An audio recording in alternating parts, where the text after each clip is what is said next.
Madam Mayor, recording has begun. Thank you very much. Good evening, everyone. I would like to officially call this meeting to order. I'd like to take roll call. Councilman Goldsmith. Here. Councilman Trollinger. Present. Councilman Jenkins. Here. Mayor James. I am here. If you all would please rise and join me in the Pledge of Allegiance. I pledge allegiance to the flag of the United States of America and to the republic for which it stands, one nation, under God, indivisible, with liberty and justice for all. All right. I always love a full crowd here, so thank you all for coming. Before we get into our items in the agenda, I want to remind you that if you would like to speak tonight on the Hub, please, or on anything. Hub is the public hearing. If you want to speak on the Hub, please make sure you sign up, because once we start the public hearing, we will not be accepting any more people to sign up, and then you can write in your comments. So you can look outside to sign up. All right. First item on the agenda is our approval of minutes. Council, have you had the opportunity to read the minutes? All right, do I have a motion to accept the minutes as presented? I move we accept the minutes as presented. Or, Okay, for work session 12 April 2022.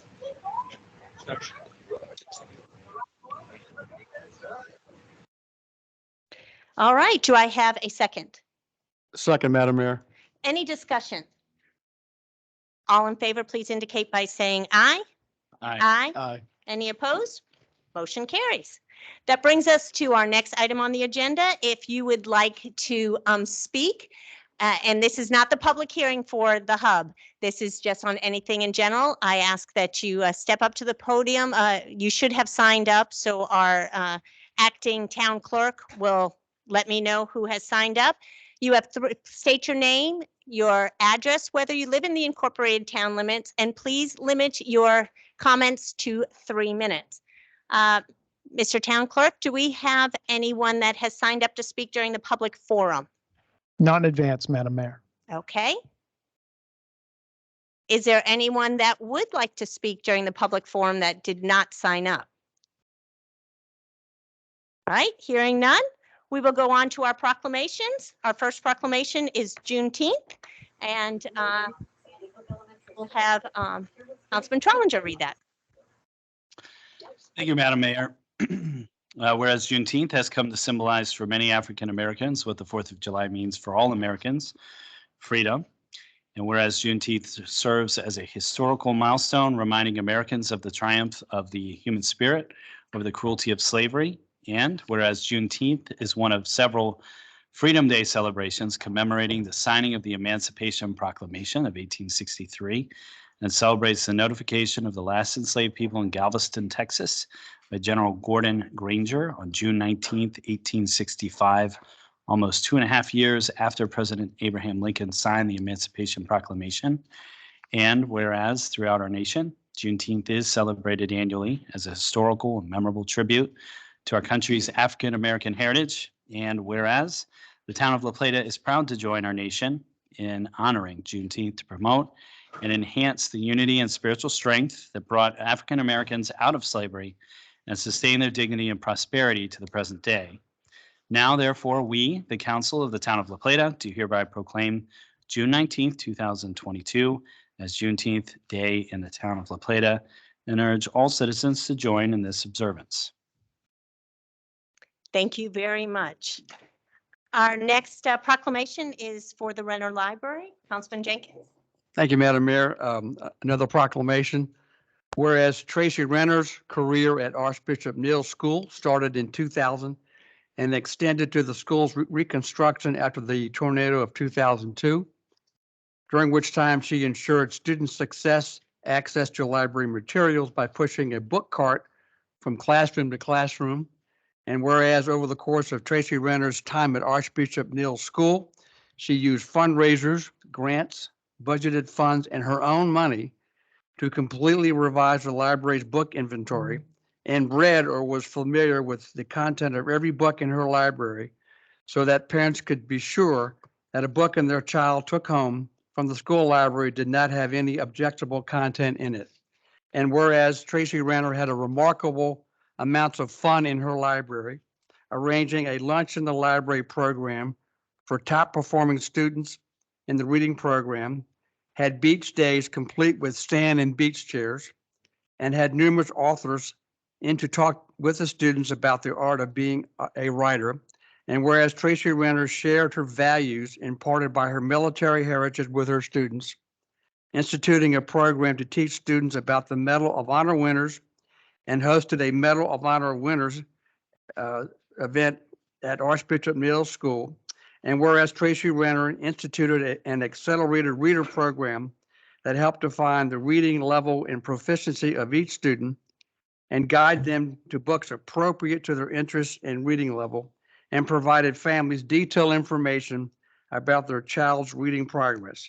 Now, therefore, we, the Council of the Town of La Plata, on the occasion of the dedication of the Tracy Renner Library, recognize the decades of service and commitment of Tracy Renner to the well-being of the students and families of Archbishop Neal. That's sound by the Town of Council of La Plata, Janine James Mayor, James Goldsmith, Councilman, Matthew Trollinger, Councilman, Evelyn Bryant Ward, Councilwoman, and myself, David Jenkins, Councilman. Thank you. Thank you very much. Her formal dedication, the library will be dedicated this Friday at noon. So I know she is dearly missed, not only at ANS, but within the community. So we will be in attendance on that as well. Council, have you had the opportunity to look at the police report, a monthly report? And do you have any questions for Lieutenant Bagley that is here? Madam Mayor, I have a couple of comments and questions.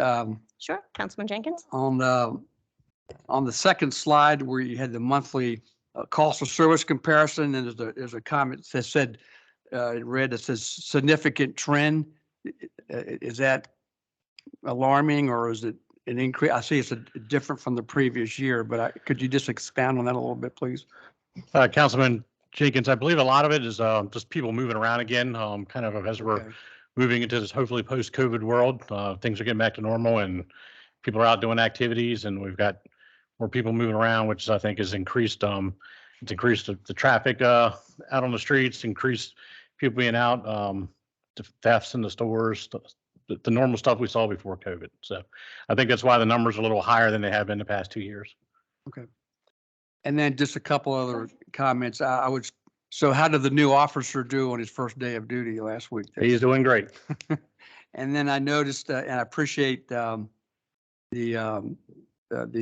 Crime Watch meeting, I think 2 weeks ago was in Clark's Run. I had a good turnout.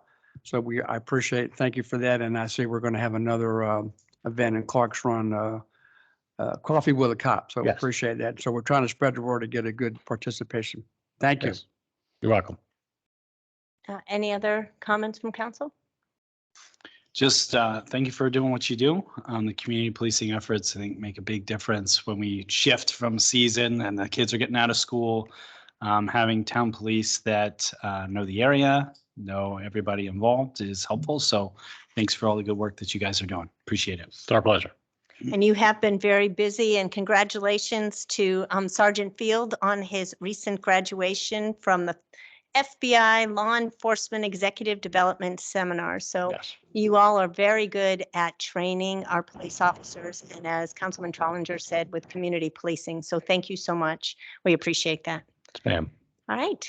Next is, I hope that you all have been able to review Director Harrington's report. Do we have any questions for Director Harrington? 2 questions, Madam Mayor. We'll wait till she comes okay, sure. on down. These are easy ones. That's These are okay. pretty simple. All right. Thank you. One of your matters of information, you talk about the urban tree canopy study.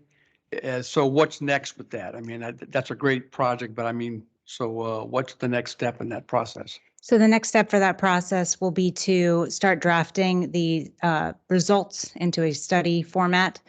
We're working with the Alliance for Chesapeake Bay to start formatting and getting just the data into a report form.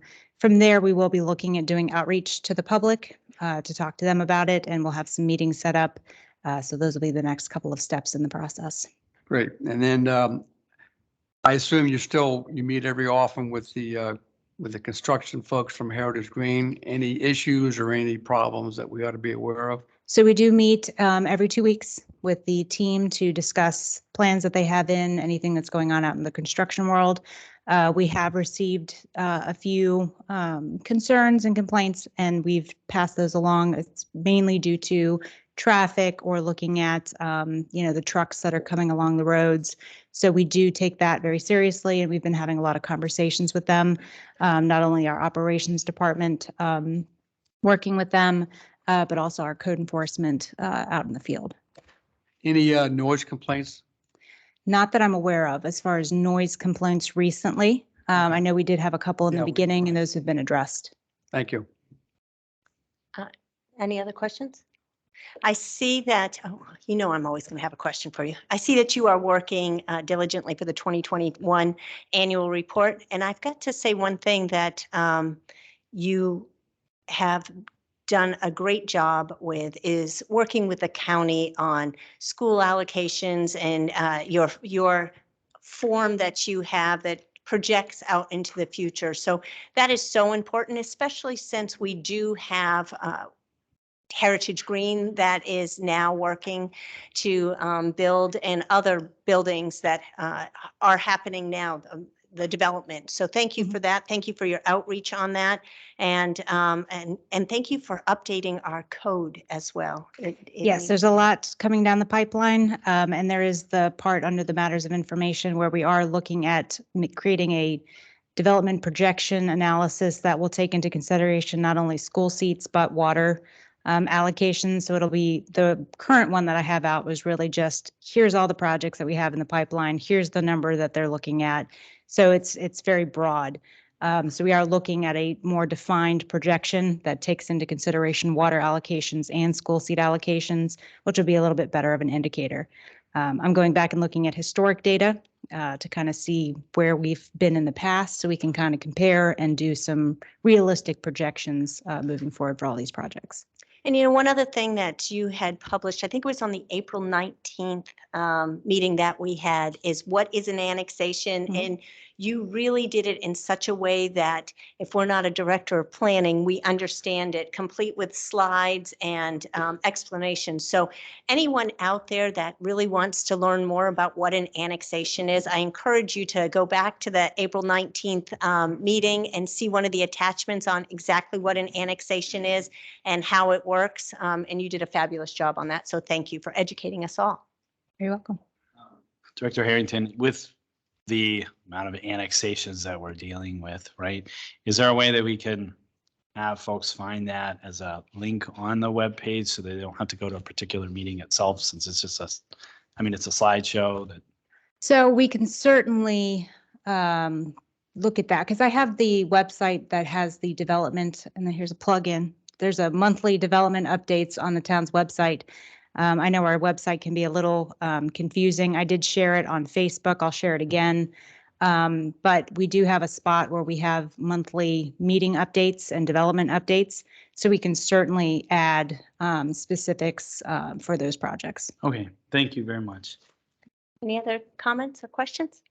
Thank you so much. Thank you for your hard work. All right, next up is Director Stahl. Do we have any questions for Director Stahl? Go ahead, Councilman Jenkins. Thank you. So just two quick questions. The mic on. Two quick questions. Any progress with the county with respect to the and the state with the groundwater appropriation process? The simple answer is no. We have really found some challenges associated with, and really it's not between the town and the state. The town and the state, I think, have reasonable agreement. I just think that at this point, the county is really the challenge at this point, and we just have to meet further and see where we can go with that. And then just an observation, at least I think some folks, and I know I did receive the Water Smart letter. Yes, And I signed up for it last night and pretty simple, I've been, it's impressive. So I think Thank it'll you for work very doing that. well for people to be able Yeah. to understand their Yeah. water use. Mhm. It's not real-time data, but it's 24 hours delayed, but it's still very good data, and it will send you a notification when you're above whatever you expect as your standard rate should be set, so that it notifies you if you have a toilet running or Right. things like that, that just increase your water consumption, so that you don't end up at the end of the quarter Mhm. with a huge bill, not knowing what had happened. So I think that's always positive. So even I could get on. It was pretty simple to get on last night. So I I always appreciate look at that it that way process. myself. If I can do it, anybody can. because I know the staff and the consultant went through a lot of processes to make the data work and the systems to work together. So thanks. Thank you. All right, council, any other questions? If I might point out two things. Absolutely. One is that we seeded over at Redwood Lake over the weekend. And I just want to point out that it is kind of temporary because Redwood Lake is one of the lakes that we will be upgrading for the MS4 projects that are upcoming. So we did want to get it seeded as soon as we could, and we did get it seeded before all the rain. So that was very positive. The big thing that we're working with the two schools with Blessed Lambs. I'm sorry. Oh. Okay. The Blessed Lambs and ANS school, because we are starting the sewer project. We've got pipe delivery coming in for the Southwest Quadrant gravity line. And we're really forcing all of that as much as we can for the summer. Blessed Lambs has one more week and ANS lets out June 10th. So we're trying to accomplish as much of that as we can because it does go right through the parking lot at ANS, and it also goes right in front of the Methodist Church. So it is something that we are trying to get working, and so the pipe is being delivered tomorrow, Thursday, and Friday. So we were very pleased to get that pipe in because it is allowing us to meet some of the timeframes for the schools to be able to get it in so that we don't affect them. So it's worked out well. Thank you so Thank much. you. Appreciate that. All right, next on the agenda is legislation resolution 22-11. Yes, Madam Mayor, Town Council, a resolution concerning independent auditor services, extension of contract term for the purpose of extending the contract term with Cone Resnick LLP, the town's independent auditor, for an additional 1 year. All right, do I have a motion to accept resolution 22-11 as presented? Make a motion to accept resolution 22-11, independent auditor services, extension of the contract term. Do I have a second? Second. Any discussion? All in favor, please indicate by saying aye. Aye. Any opposed? Motion carries. Next is resolution 22-12. Madam Mayor, Town Council, a resolution concerning architectural and engineering services, programming and assessment study of the town's police department facility for the purpose of authorizing the town manager to enter into a contract agreement for professional services for architectural and engineering services related to programming and assessment study of the town's police department facility and all matters related thereto. Thank you. Do I have a motion to accept resolution 22-12 as presented? Madam Mayor, I'd like to make a motion to approve and accept resolution 2212 as presented. Do I have a second? Second. All right, any discussion or comments? No, I just say it's time to get the police department a little bit more space to help our town out. So it's a good step in that direction. Thank you. All in favor, please indicate by saying aye. Aye. Any opposed? Motion carries. Brings us to ordinance 22-07. Madam Mayor, Town Council, an ordinance concerning Article 10 of Chapter 173, Development Rights and Responsibilities Agreement of the Town Code for the purpose of repealing Article 10 of Chapter 173, Development rights and responsibilities agreements. Do I have a motion to accept ordinance 22-07 as presented? Madam Mayor, I make a motion to accept resolution 22-07. Do I have a second? Second. Any discussion? All in favor, please indicate by saying aye. Aye. Aye. Aye. Any opposed? Motion carries. Brings us to ordinance 22-08. Yes, Madam Mayor, Town Council, an ordinance concerning town personnel system for the purpose of amending the paid holiday schedule on the town's personnel manual and all matters generally relating thereto. Do I have a motion to accept ordinance 22-08 as presented? Madam Mayor, I propose to accept ordinance 22-08 Personnel Policy Manual Amendment as presented. Do I have a second? Second. All in, any discussion? All in favor, please indicate by saying aye. Aye. Aye. Any opposed? Motion carries. We're going to go on to ordinance 22-09, Mr. Manuel, for FY23 fee schedule for introduction. Yes, Madam Mayor and Town Council, if you will bear with me. This is for introduction tonight, as you stated, an ordinance concerning FY23 fee schedule for the purpose of adopting the fee schedule dealing with fees set by the town of La Plata and all matters generally relating thereto. Do I have any discussion from council on this? It's just an introduction. Okay. And I'll bring us to our next one, ordinance 22-10 FY23 financial plan for introduction. Yes, Madam Mayor, an ordinance concerning Town of La Plata FY23 financial plan budget for the purpose of adopting the Town of La Plata FY23 financial plan budget and all matters generally relating thereto.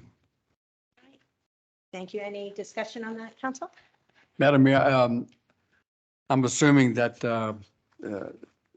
we'll have the public hearing and then we'll be able to discuss more information because I know the treasurer provided some additional information earlier today. And so I assume we'll have the full package to look at it later on.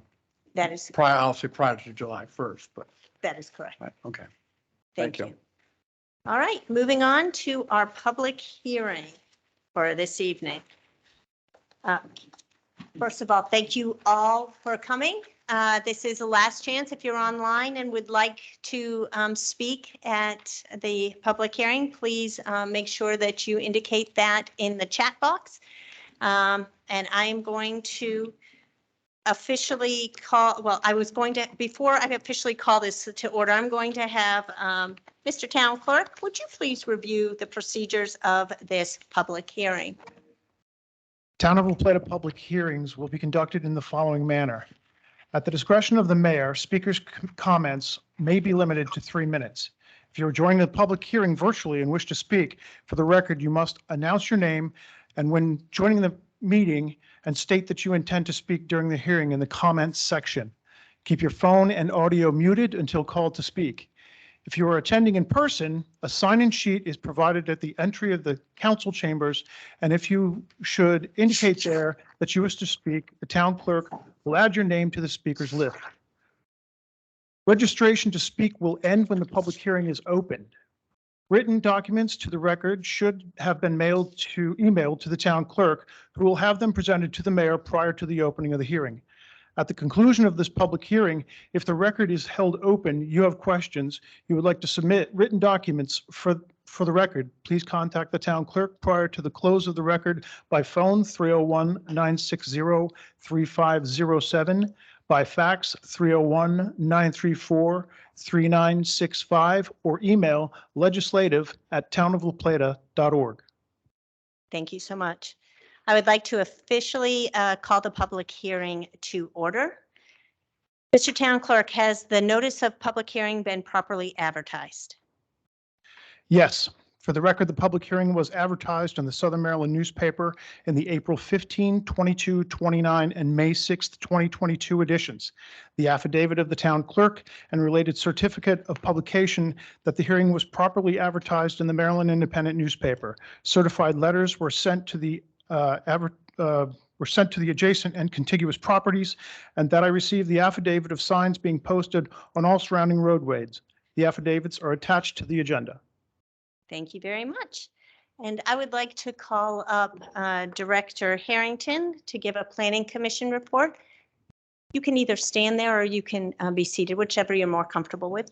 I need to stand up. I've been sitting all day. Okay. Okay, so I'll go over a brief review of the Planning Commission record for the project. The annexation petition was brought forward on July 15th of 2021, the revised version, to incorporate the lands referenced in the annexation agreement into the municipal town boundary. The hub annexation was first submitted in 2009, and there have been several submissions since that time.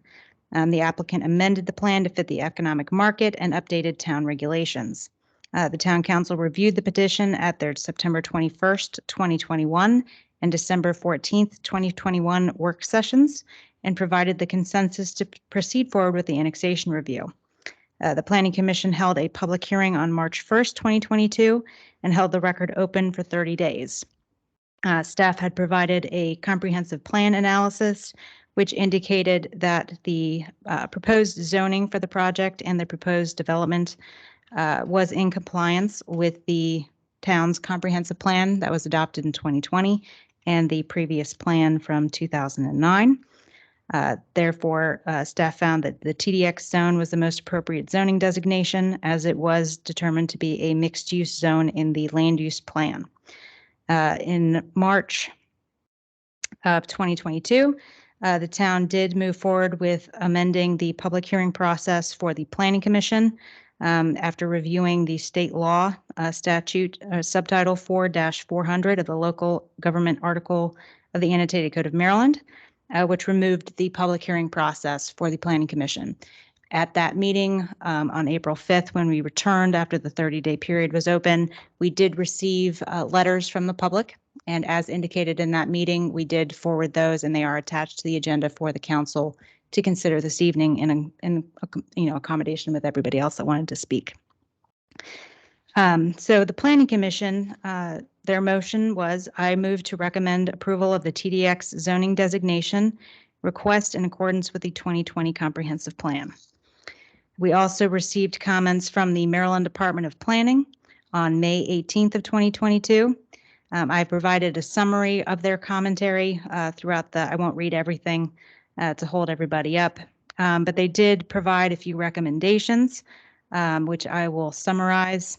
So the recommendations were to seek a waiver from Charles County prior to annexation if it wants to allow the development to be annexed within the next 5 years for land uses substantially different than those authorized uses in accordance with the county zoning. So the county zoning is currently rural residential and rural conservation, which is substantially different than traditional development mixed use zone. They also noted that the Charles County 2021 draft comprehensive water and sewer plan does not have this property slated for water and sewer designation. I will note that as part of the annexation process, that is something that will be taken care of as part of this process. So that is something to consider. And then they also made a comment about reviewing of the plat, indicating the proposed inclusion of both Hawthorne Road and Quailwood Parkway rights-of-way as part of the annexation would create an enclave of unincorporated land south of Hawthorne Road and east of Quailwood Parkway. So they just wanted to note that, and I will let the applicant address that when they come forward. So in conclusion, the proposed annexation petition is in compliance with the 2020 comprehensive plan, and the Planning Commission has recommended the TDX zoning designation. The Maryland Department of Planning has noted the uses that would be permitted under the Charles County zoning, and for both the rural residential and the rural conservation, which is noted in the conclusion. And the traditional development mixed use under the town's code would allow for the redevelopment of land with the principles of traditional neighborhood design. The TDX is to be implemented in a way that recognizes accommodating design and allows the town council to review and approve a master site development plan to approve that development concept. So what we see as part of the annexation plan is not the actual development. It is an idea or basically what could happen to the property once if it comes into town and goes through the development process. So to go back to that point, as it stands today, the property could be developed under Charles County regulations as rural residential or rural conservation. Otherwise, if annexed to the town, it would be subject to the town's regulatory codes and any other requirements that we have under our town code. And with that, I'm happy to answer any questions that you may have. We will wait for your questions from council until after we hear from the applicant, if that's okay. Absolutely. Thank you. All right, I would like to call the applicant down, please. Good evening. Good evening. If you could push that very light touch on that. Here? Yeah. Let me see. There you go. Excellent. Good evening, Madam Mayor and Town Council. Sue Greer on behalf of the applicant, Hawthorne Rosewick Limited Partnership. With me tonight is our project manager, Bill Murray. With us virtually is Jim Whitehead, who is also on our development team, as well as Seth Harry, as you know, from Seth Harry and Associates, who is our planner. Just preliminarily, and I hope you will indulge me, on behalf of the applicant, we did want to take a moment to recognize and send our hearts, thoughts, and prayers out to the families in Texas tonight. I believe it's pronounced Alveda, Texas.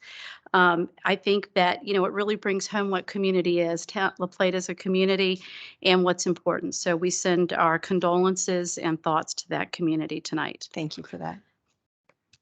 We are here tonight on two resolutions, the annexation resolution and the annexation plan. In short, really what we're here for, and I think it's important to talk about, tonight we're here on what's called a first step, and that is bringing this land into the town's boundaries. And then saying if the land comes into the town's boundaries, what is the appropriate zoning that would be applied to the land once it comes into the town's boundaries? The Planning Commission recommended TDX, and we agree with that recommendation. Tonight, again, as I want to say very clearly, is just a first step of bringing the land in. It does not talk about the width of each neighborhood. It does not drill down into the detailed design. All of those things, if the property comes in, if you make that decision, will be studied. You will make me adhere to your road ordinance, your water sewer ordinance. You will make me adhere to your forest conservation, your watershed. All of those things are in the next step of development. The town council has heard me say many times, we've briefed on the hub several times. I think I came into it in 2017. I think you've been briefed on this plan since 2009. It is a project that has been 30 years in planning. It is a project that would be 30 years in development and would be before the town, the community, and the Planning Commission on many occasions. While we have publicly briefed the town council and the Planning Commission on several occasions, we recognize that many members of the community may not have attended those briefings. So we want to be cognizant of their time because tonight is your opportunity to hear from that community, and it's our opportunity, by the way, as well, to hear their comments. But we think it's important to at least give a brief overview for those who may not have had the opportunity in the past to know about this and know who we are and who our partners are and what our plans are, and why we think TDX zoning is appropriate. Again, a project that has been 30 years in planning and 30 years in development. The property is located adjacent to and proposed to be in the northwest quadrant of the town. And just very quickly about the northwest, your northwest quadrant consists mainly of unannexed lands that are planned to be brought into the town. Bringing this land into the town's boundaries will help fill out that northwest quadrant and will square the town's boundaries. The concept of the hub, as we say on our website, is that the hub is not just about a development. It is about a community. It is about a life center. It is about the future. It is proposed as a mixed-use, walkable, environmentally sustainable, and innovative telecommunity built on principle-based planning. When we get to the appropriate point in the presentation, you'll see a concept master plan. Again, it's just a concept of what your TDX zoning could make this project look like. But you will note that it avoids environmentally sensitive areas, plans to preserve almost 50% of open and green space, and contains a major spine road which connects the neighborhoods as well as provides the opportunity to connect 225 Hawthorne Road to Route 301. And so the question, one of the things I think people ask is, how did we get here? So from the petitioner's perspective, how we got here started with a man named Jay Hellman, who was a visionary. And Jay Hellman in 1989, and I know you've heard me reference it before because I have to tell you, 1989 is only 5 years past 1984. And in 1984, yours truly graduated from McDonough High School. And I remember 1984 was required reading. And we all thought 1984 would never happen. Our TVs couldn't spy on us. You know, this type of technology, billboards couldn't speak to us. These things would not happen. But guess what? They have, haven't they? But Jay Hellman in 1989 realized that it would happen. And he realized the impact that technology could make on our lives, allowing us, as we saw in the pandemic, not to have to get on the road and travel to Washington, D.C. for a job, but to be able to be in our homes and be virtually adjacent to our coworkers. I have to tell you, I think that teleconferences, I laugh because I get on a Zoom call now and no one has their camera on, but everybody still wants the Zoom call. You know, they love that connection through technology. And Jay Hellman saw that, and he calls it, you know, virtual adjacency. And that was brought home during the pandemic.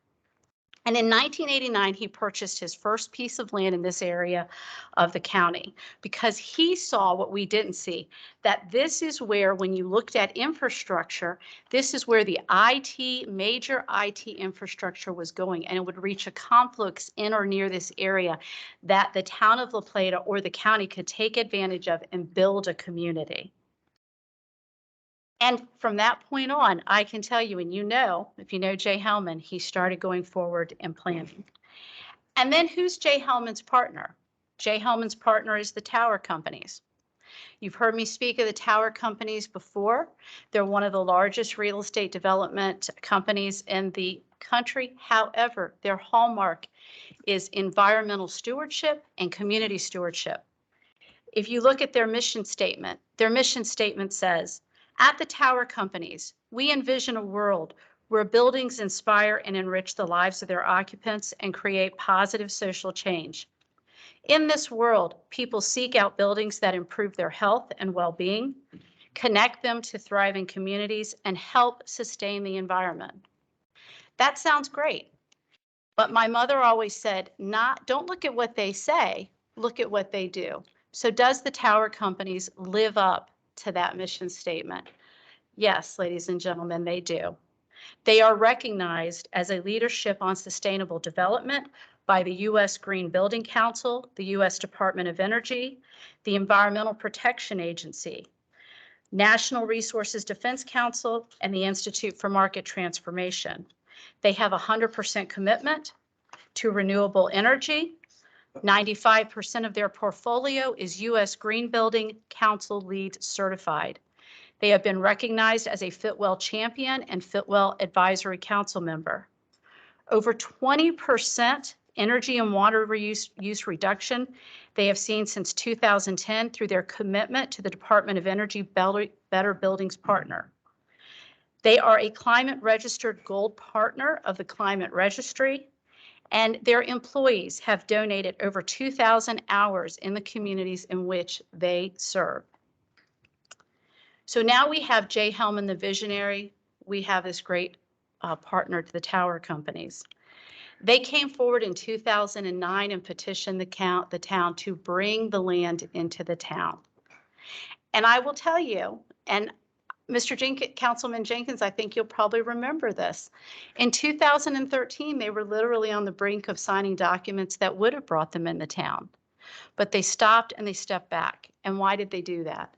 They did that because they saw a changing world. They saw the vision that Jay Hellman had seen was changing the world, and they thought they could bring you a better concept and a better idea.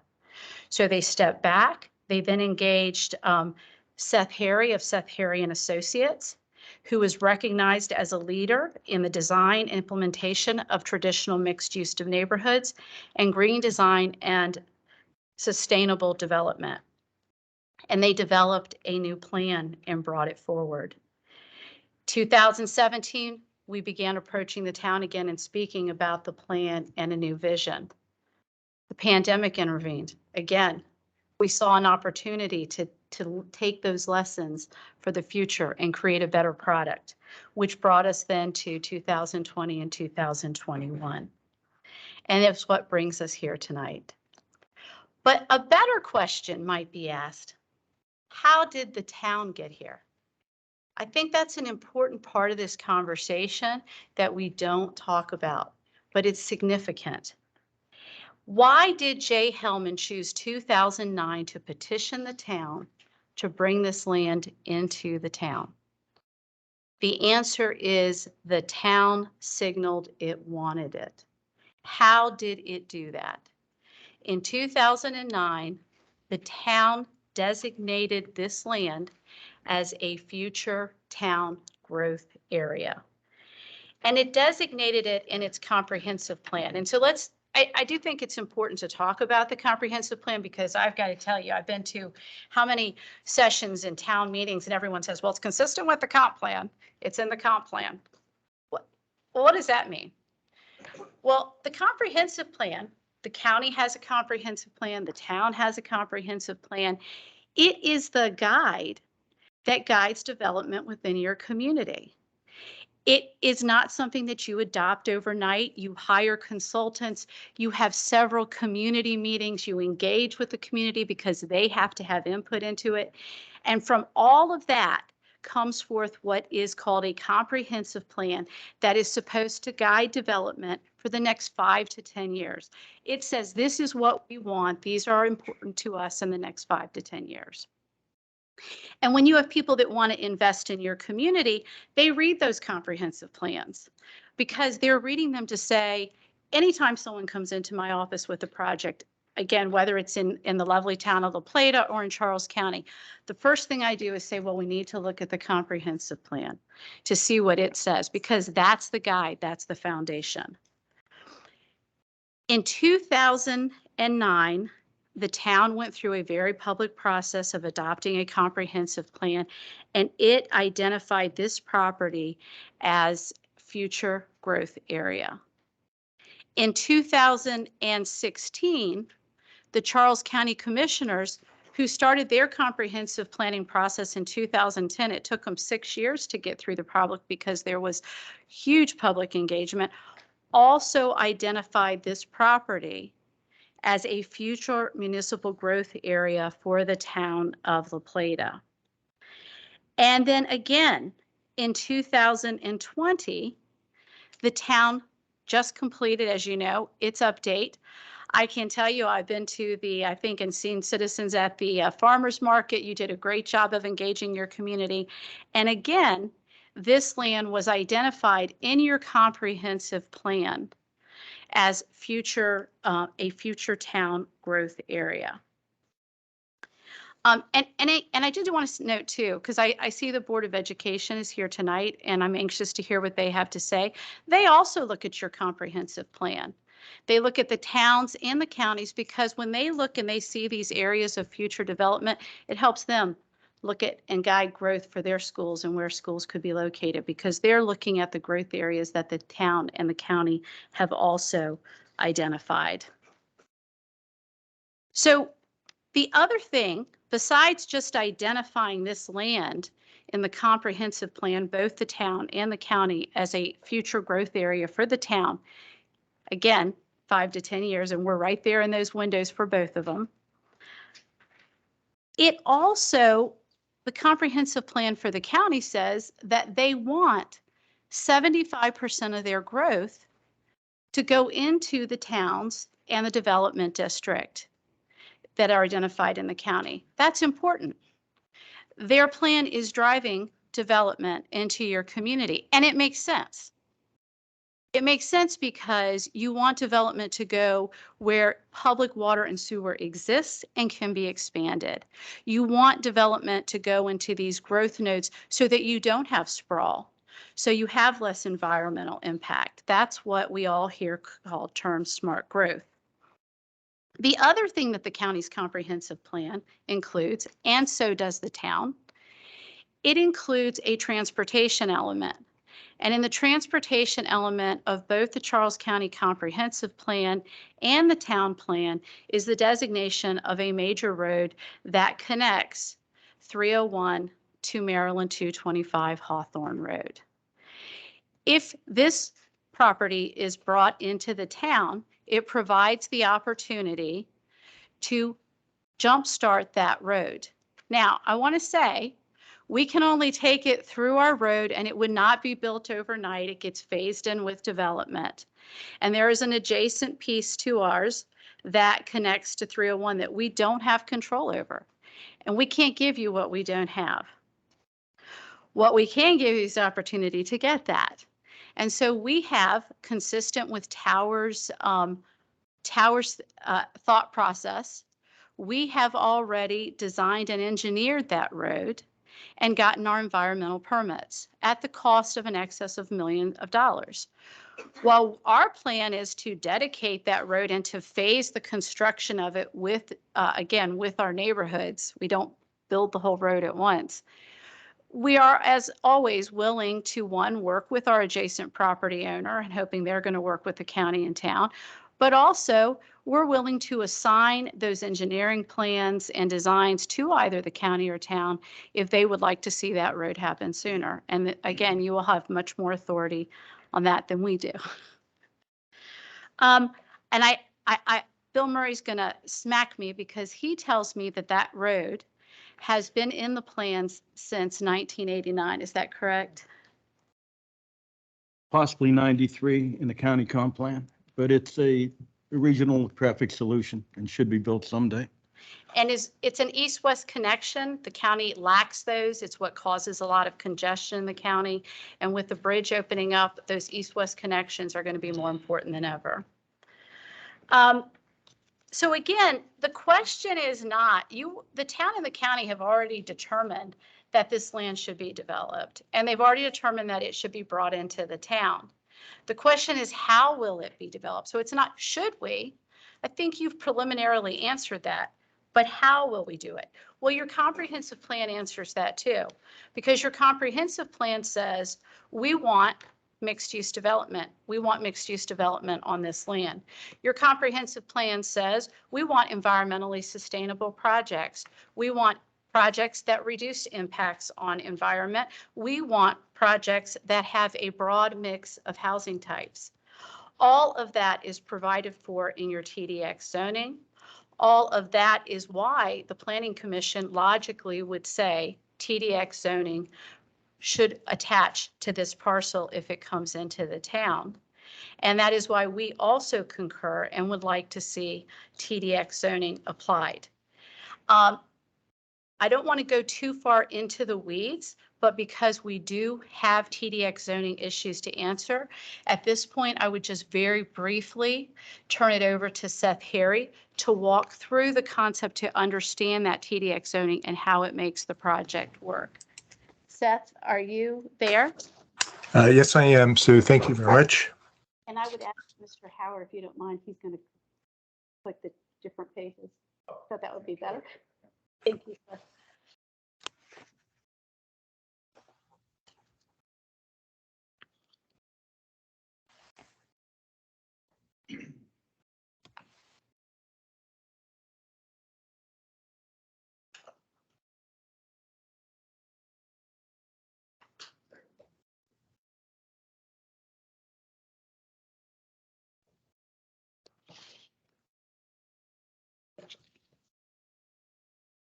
Hi, Seth. Do you want to let me know what page you want?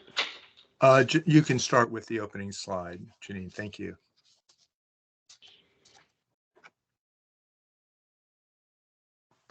It's page 1. Okay.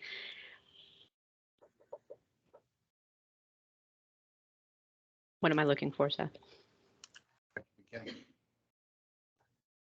It should be page 1 of the file. Oh, yeah. Am I sharing, or do you have the file? I have the file, but you can take presentation if you want. Kelly, I'm fine with you going ahead and changing the slides. So it would be the page 1, please. There it is. Thank you. Oh. Right, so I'm sorry, Janine, do you have that open yet? it's good to go, Seth, if you could go, if you're Okay. away. I'm sorry, should I be seeing that on the screen?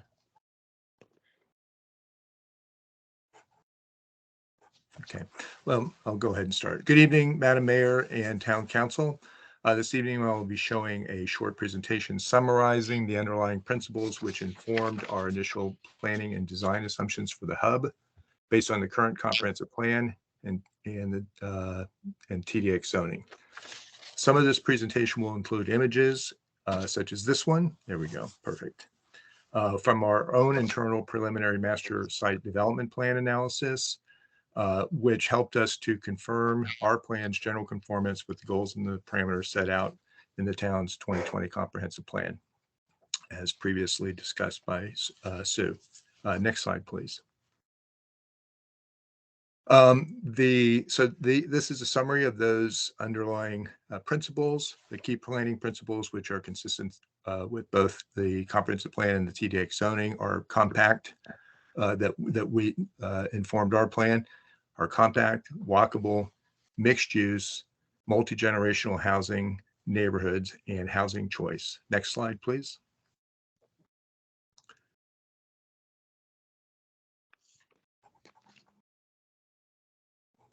Janine, next slide, please.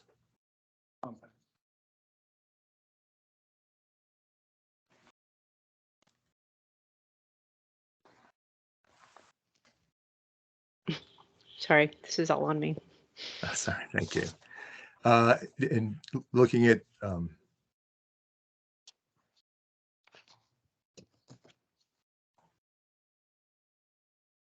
thank you. Looking at those principles in more detail, compact helps preserve open space and wildlife habitat, promotes walkability, reduces impervious surfaces, the amount of impervious surfaces, and reduces vehicle miles traveled. Next slide. Walkable encourages social interaction, reduces, again, vehicle miles traveled, and promotes transportation choice, including walking and bicycles, as well as transit, is supportive, and supports multi-generational neighborhoods. Next slide, please. And mixed use provides convenient access to daily needs of retail within the community. Within the community, reduces VMT, which reduces greenhouse gas emissions and impervious surfaces, supports local jobs and employment, and with our continued refinement to the plan, also supports work from home and remote work. Next slide, please. And multi-generational neighborhoods and housing choice. This provides housing for stage of life needs throughout life, supports aging in place, and tailors housing types more specifically to consumer needs and preferences. Next slide, please. And principles applied. And so these following diagrams will show how we applied these principles to the hub property. We started out by looking at the major connections with regional assets and resources. And these include, again, the aforementioned Spine Road and the future Roswick Road Extended and other ancillary connections. Next slide, please. Then we identified and set aside the contiguous natural systems and avoided steep slopes and sensitive areas. Next slide, please. And then divided up the remaining land developable area in the form of walkable neighborhoods. Next slides, please. Which were defined by a quarter mile or 5-minute walk. And then we added additional amenities, potential for a community park and a local neighborhood school. Next slide, please. In talking about neighborhoods, wanted to provide just a graphic representation of what a neighborhood looks like. It's comprised of a network of walkable streets and blocks, and it has several features in common regardless of the mix of uses and relative densities of individual neighborhoods. And these are the, next slide, please.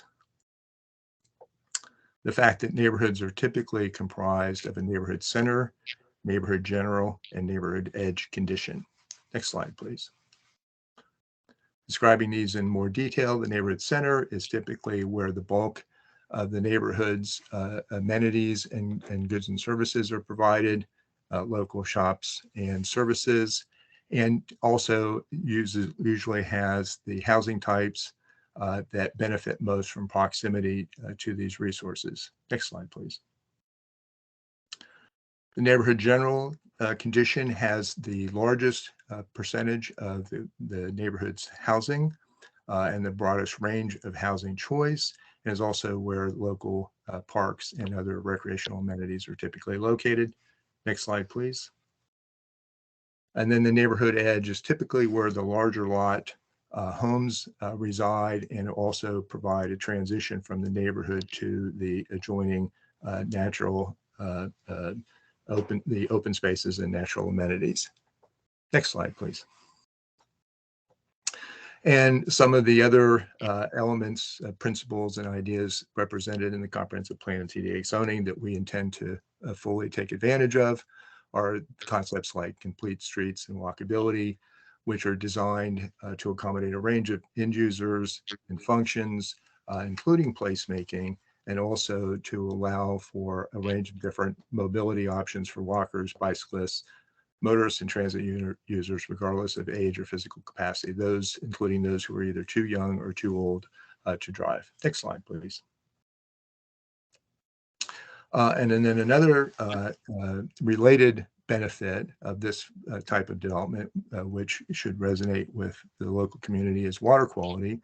And we reference here a study on the impact of different development formats on water quality undertaken by the Carolina Coastal Conservancy, which looked at factors affecting water quality, including runoff, sediment, nutrient loads, breaker, and oxygen load. Sorry, I'm having trouble seeing it behind my thing here. And comparing the two, conventional suburban development. If I could just insert. Oh, sure, I'm sorry. We wanted to just include this is it shows you what your TDX zoning gives you as far as lessening the impact on the environment versus your conventional suburban sprawl or traditional, what you see a lot of, which is these larger lot subdivisions with cul-de-sacs. This allows, the TDX zoning allows this more compact mixed use development, which is lesser impacts to the environment. Thank Sorry. you. And thank you. And this was a statistical analysis, very detailed statistical analysis based on the actual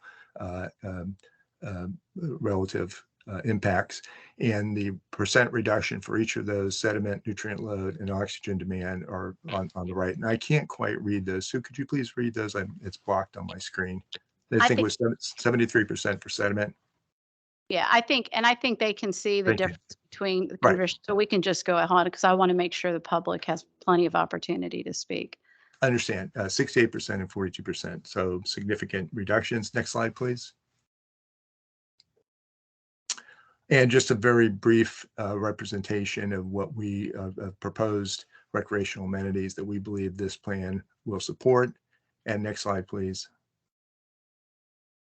And then again, a graphic representation of the master site development plan diagram, which shows over 50% of the site as undeveloped and or restored natural habitat, open space and restored natural habitat. And that's the last slide. Thank you. And again, that is what when you apply TDX zoning to this site, and which is why, again, this is a concept and it's a next step, but when you apply the TDX zoning, you can see the preservation of the green space. You can see the one major spine road going through to connect the various neighborhoods. With that, again, I want to make sure that the public does have plenty of opportunity to speak. I just want to make a couple of comments. What this does is when you look at this responds to the town's comprehensive plan, the call that it makes in it, the numerous, not just the designation of the land, but the zoning, the walkability, the environment, the housing. This is, again, not about whether or not, it's about what is your best opportunity to take this land into the town and to develop it the way your comp plan and your code calls for. And we think this is the best opportunity. With respect to the issue of the enclave that was raised by the Maryland Department of Planning, again, we were bringing this forward as you have other annexations in process and trying to make compatibility. If there is concern about the enclave, we have very intentionally created different legal descriptions for each part. There's not one huge legal description. And I anticipate that the town council would want to keep the public record open, again, because you do have some public interest here. What I would suggest is that working with your town attorney, if that is a true concern, we can extract one portion of the road legal description to allay and amend the resolution and the plat to match that, to allay any concerns about an enclave. But I would like the opportunity to work with the town's attorney to ensure that that is truly a concern. With respect to the issue about the zoning, that is a typical comment because that is state law. And if it is a different zoning than the county has at the time you bring it in, we either obtain consent or we wait 5 years. That is the law. So that is we understand that comment. With respect to infrastructure, again, all of that is next step. It is illogical to think that the Maryland Department of Planning, which also weighed in on the county's comp plan and the town's comp plan, would designate an area for inclusion in the town and anticipate then, if it is brought into the town, that it would be connected to public water and sewer, that there would not be, once it is brought into the town, updates to the water sewer plan to match the bringing of that property into the town for development. Again, we also understand that this is a first step and that if we are brought into the town will not let us do a thing without ensuring that we go through all the proper studies, the processes to ensure that infrastructure exists and is in place to support this development. So with that, I again thank you for indulging me. I want to reiterate 30 years in planning, it'll be 30 years in development. What I would suggest, I know that the citizens would like to speak. Again, I'm anticipating that you may keep the record open and would look forward to answering any questions you have, or if you would like to hold them until you've heard from the public and send a bunch our way, we're happy to respond to those and present answers at your work session for your consideration. Thank you again. I know that you all have heard this several times, but I did think it was important. And we didn't give as much detail as we normally give, but I wanted to make sure the public had an opportunity to hear our overview. Thank you very much. Before I open the floor to our council for questions and comments, which I'm sure we have some, I would like to remind council that, as Ms. Greer has said, that the purpose of this hearing is to review if the zoning recommended by the Planning Commission of TDX is appropriate and consistent with our 2020 comprehensive plan, and two, to consider if we would like to annex this property into our town, which, as it was stated, currently sits in our municipal growth area. So at this time, council, do you have questions for Director Harrington and or Ms. Greer? Any question? Good. I see you reaching. Go ahead, Councilman Yes. Challenger. Sorry, I moved my mic here. First off, Director Harrington, I know you're out. Oh, sorry, lost you among the crowd. I don't know if you'll know the answer to this, but I know with such a large space that's designated in a completely separate type of zoning, right? That we're considering not just annexing the property, but flipping it to a completely different type of use that may help out in the long run with our comprehensive goals through the comp plan. Just in general, the town of La Plata, what is our current kind of lay of the land as far as the rural residential / rural conservation? You probably don't have the exact number, of course, but So, yeah, and so there, it's also important to point out, and it's in my staff report, it shows the different uses that could be allowed under the Charles County regulations. It's mainly aimed at agricultural, single-family detached, and those are large lot, single-family detached. So that slide that they showed of the conventional subdivision versus the TDX zone, that shows you what could be developed under Charles County regulations. It's not aimed at compact development. It's meant to be more rural, but that's where you get the conventional suburban developments that tend to be larger lots. You get the urban sprawl around the edges. So that's kind of what you would see under Charles County regulations. now so what about the rural conservation side of it? Is there? Very similar. So Okay. rural conservation is actually more on the rural side, if I'm correct. I think it's the larger lot. I think the rural residential has a certain density, and I think rural conservation is like the next step up from that. So that would be even larger lot residential. When you look at land, obviously, I can't speak to what they would try to come forward with under Charles County regulations, but the property is a good piece of property. They're going to look at developing it, and they're going to look for the highest and best use. Mhm. Is just in working with the county, other than this area, are there other mixed use places in Charles County that are being utilized right now, such like in a similar fashion as the hub is looking to? They do have certain zones. I don't know off the top of my head. I knew that they have several. They have a transportation-oriented district. They have a couple other mixed-use districts. I think those are closer to White Plains and the Waldorf area, if I remember correctly. And then they try to keep a lot of area. They recently did, I can't remember what year they did the update, but they did the water conservation zone. Right, that was a down zoning of 1 to 20. So the county, I mean, their mixed use areas are primarily in the development districts. They had designated areas in Bryan's Road with like CER, commercial employment residential, commercial rural retail residential. There's another CC something, whatever over there. That was impacted by, I think, the change in the last comprehensive plan and the WCD. In the Waldorf area, you have the Waldorf Urban Redevelopment Corridor, which that vision has been in place since 2010 and has not really taken off. And actually you have a lot of good businesses up there that have some concern because they can't grow and expand because of those plans.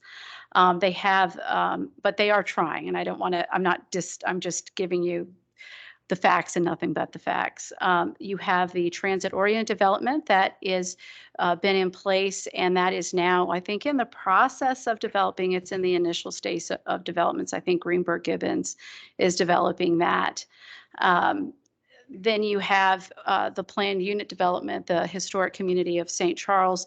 That's different than this, though, and that's what I want to tell you. I think one of the things that I haven't seen that's different here than you have like in the work, for example, because I think eventually the work could work, but it takes a partner. It takes something to ignite it. What you have here is you have Tower Company, a company that has the ability to comprehensively do this and to make the vision that you see actually happen. Again, their commitment with the TND zoning is to the environmental sustainability and the walk of the project. And I do want to point out, when you have those large under RL and RC typically, and Bill, you can correct me if I'm wrong, they typically connect to well and septic. Correct. Versus being on public water and sewer. which is why this land is adjacent to the town. It allows you, the other thing I want to say, Councilman Trollinger, that I should have said in my presentation, is one of the important things about this, it allows the town to control how this project will develop if it's brought into the town boundaries versus if it's in the county boundaries, it will be the county's regulations that will control. Understood. And I don't want to take any more of the public's time as you had Okay, mentioned. Let me so- interject something. Yep. I do not believe there is another principle-based transit supportive mixed-use project like this that has been built in the county before. It hasn't. It This is, hasn't. Seth is a nationally renowned planner. He's done this many, many areas throughout the world. He works for the Princeton Society. He works for Prince Charles. He does a lot of this in England, Ireland, and all up and down the East Coast and West Coast. He's been there, done this before, planned unit development. And to answer your other question, if we stayed in the county, we would go for PUD and get probably more density. I'll be blunt. Thank you. Councilman Goldsmith? Yeah, a quick question regarding transportation. I noticed with the object, we just get 301 to Hawthorne and there, but I also see a road that goes up Mount Carmel. Is Right. that intended, and what is the purpose for that particular? a couple things, and I'm also going to let Bill weigh in on this one. It's not the major spine road, and I know that confuses people because we see the major spine road and then they think, oh no, it's an ancillary road to provide another connection and also to provide access to the College of Southern Maryland. Is that correct? Well, not the town zoning ordinance, but the county zoning ordinance. When you build more than 100 units in any subdivision, it's recommended to have a second means of egress, mainly for emergency use. Okay. So we showed this connection for mainly emergency egress. It could be developed into a whole road where you could make the connection every day. When I looked at this, as your transportation plan in the county and the town where you're connecting 301 to 225, that road will go through someday. I don't see a lot of real heavy travel going on that road over to the college from our project. Most of our development's on that spline road. So they're going to probably, most of it go back out to 301 and very little even come down to 225. But I see no reason to really go over to the Mount Carmel Road unless you're going to the college. There are some residents I talked to on Mitchell Road said, hey, that'd be great. We'll take traffic off of Mitchell Road because they're tired of squeaking tires and everything there and everybody speeding down that. But There are others who have concerns, though. We want to make sure. yeah, but as we get further into this, we have other avenues for second means of egress, especially for emergency vehicles. So we don't know if that road will ever be built or if it's really ever needed. But that's the next stage when our traffic engineers and planners get into that and see what the most viable means for second means of egress for emergency would be. But we had to show something to meet basic standards. Right. Any other questions? Any questions? Yes, Madam Mayor, but I want to, I mean, should we, I can defer those questions later because we have a large number of people who want to talk. So I mean, I have questions, but I can certainly Go ask ahead them and later. ask the questions first because it may answer some of the Okay. concerns, address some of the concerns that our public has. These questions deal with the comp plan and the consistency, particularly goal number one, La Plata will maintain and enforce this. This particular goal talks about maintaining the downtown core, downtown La Plata, and maintain our small town character. So I guess I'd just like to have at some point in time a little bit more clarity as to how do you do that with this project? So that's an excellent question. And in our early briefings, in fact, that's one of the reasons that Seth Harry was chosen to be the planner on this project, because Seth has experience in developing communities that support and reinvigorate the downtown. Our goal is to develop a community that would provide individuals, yes, we're going to have amenities and services, but that actually feed into your downtown as part of our annexation agreement, which would be, of course, negotiated as part of this. One of the things that we proffered was not just a donation to the downtown, but also in lieu of a donation to your Town Center Corp. I keep calling it Downtown Corporation, and everyone keeps correcting me that that doesn't exist. It's Town Center Corp. Did I get the name correct? Thank you. Yes. I accomplished one thing tonight. I got that name correct. But to answer your question, we want to develop it in a compatibility to support and enhance your downtown. And one of the things we suggested was the donation of professional services of Mr. Harry to the town to a certain limit to ensure that the development was consistent, to work with the Town Center Corporation to make sure the development of our project was consistent with and supported your downtown development. And further, Dave, I believe when you're developing a telecommunity, you're keeping more people in the area, which means more people actually coming downtown to support downtown and help downtown grow. The rooftops will help. We are, though, also trying to do a little bit of community quick services in our area. Like if you're working home, maybe you can just take a walk and get a computer cartridge instead of having to drive out to 301 and go up to Target. There's going to be synergy between the two. And we need downtown to prosper for us to prosper, and I think we can help downtown prosper also. And just a short, because I know you like research, look up, and Seth, tell me if this is incorrect, but look up, is it Black Mountain, Seth? You're talking about the village of Cheshire in Black Mountain, North Carolina.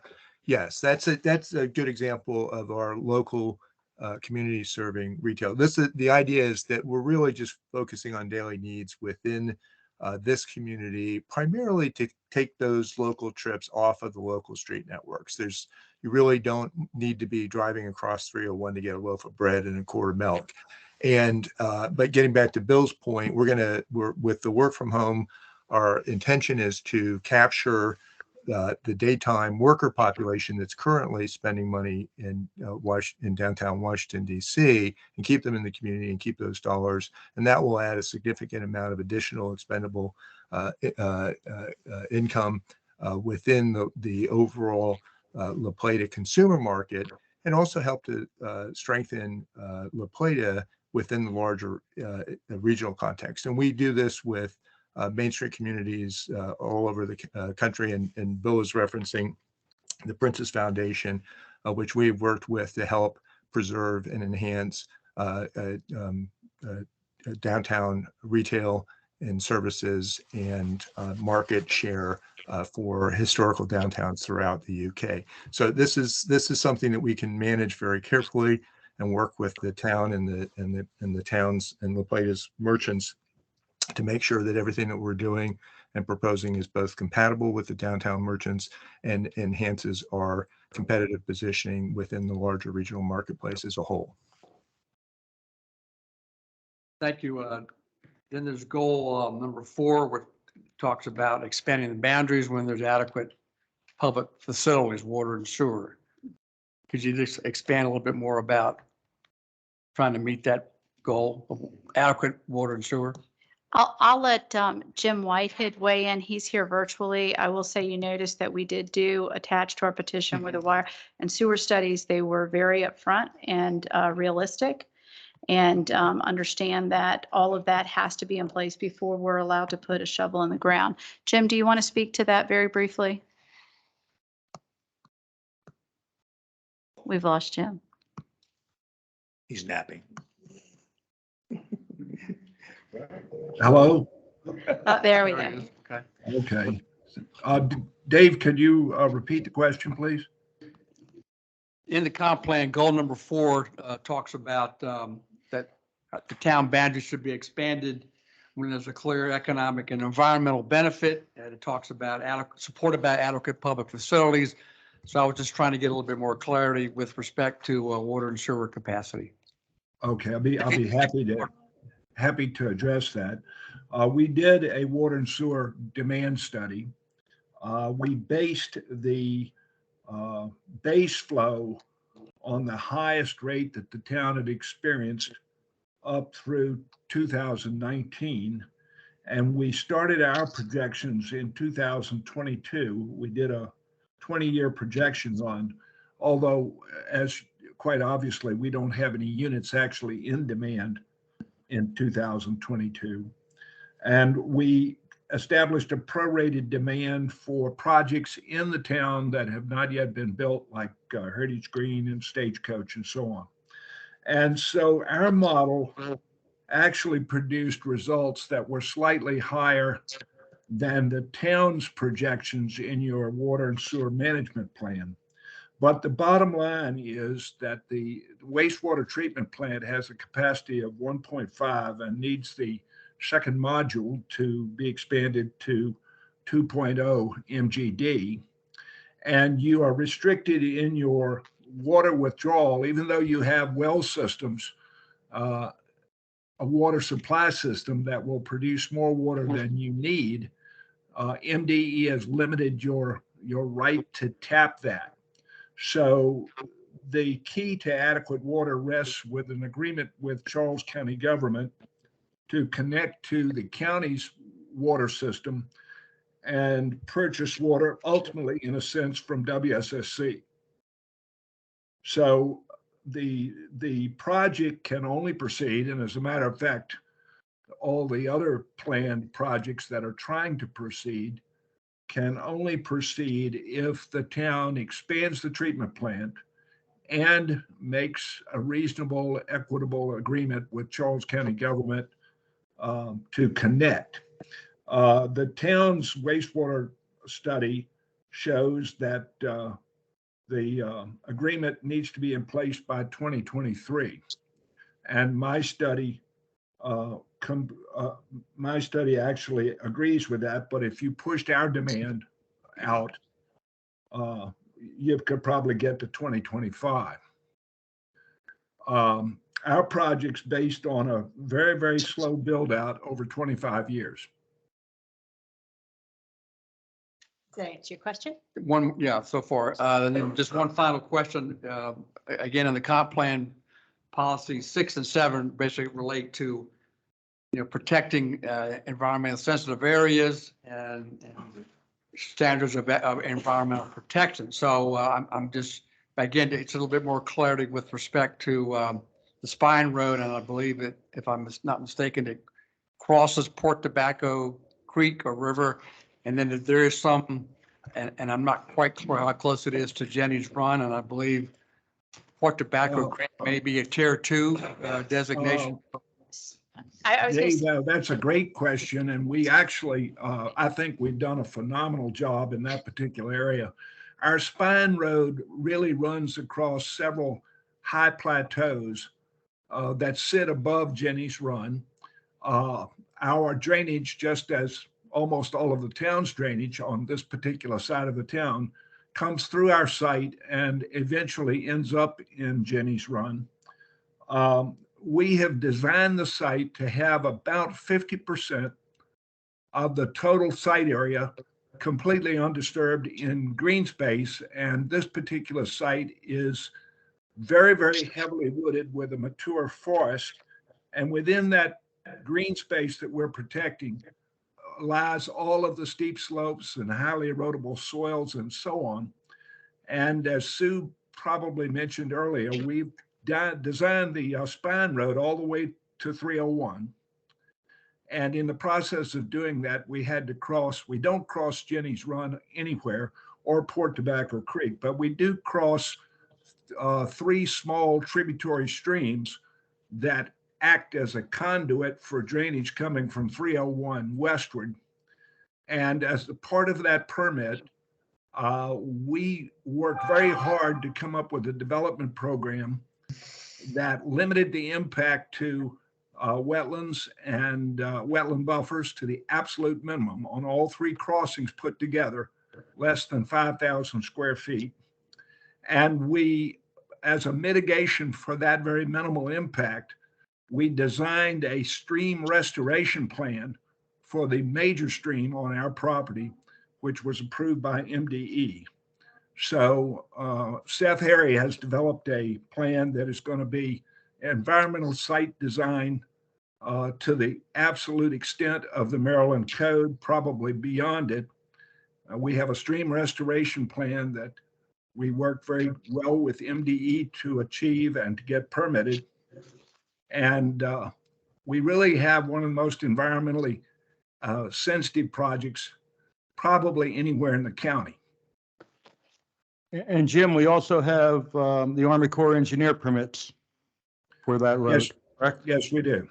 Okay, so it's been very well studied, very well analyzed, and very well scrutinized by the Army Corps. Exactly. And all of that, again, is just keeping with Tower's commitment to the environment and walking the walk that they talk about. Good. And I just want to comment, I was going to ask another question, but I believe you started to answer with respect to the enclave. I'm personally still a little bit confused by that, so perhaps some clarity later on. State answered that. Thank you. Dave, thank you. My questions, I will hold off till later because this group of people here have They've been been very- fabulous. I feel like I'm in school. You all get gold stars today. I have a list here of people who have signed up for speakers. We do have one speaker online, so I am going to, before I do that, written document, Mr. Town Clerk, has there been any written documents entered into the record? Yes, Thank you. they are attached to the agenda and are part of public record. Okay, thank you. All right, so the first person up to speak, and what I ask for all of you is to state your name, your address, and whether you live within the incorporated town limit. That doesn't give you preferential treatment or anything like that. It's just for our records. First one to speak today is online, and it's Donna Jenkins. Yes, ma'am. Thank you, Mayor.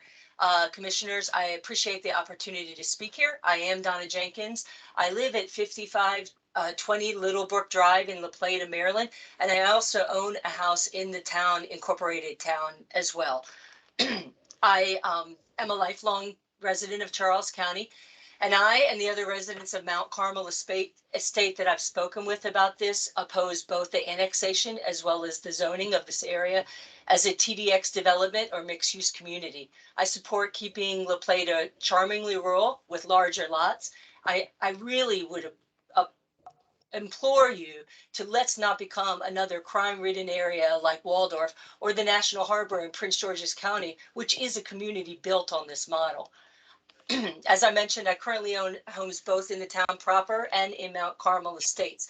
And I want to say that the plan did call for a connection road to Mount Carmel Road, which was referred to auxiliary, but it's not auxiliary to the people of Mount Carmel Estates. It is our primary ingress and egress. This would increase traffic and create additional problems here, despite what was said here tonight about that it would rarely be used. We can't control people's driving habits. It'll also increase traffic on an already dangerous Mitchell Road that experiences many accidents, some even fatal.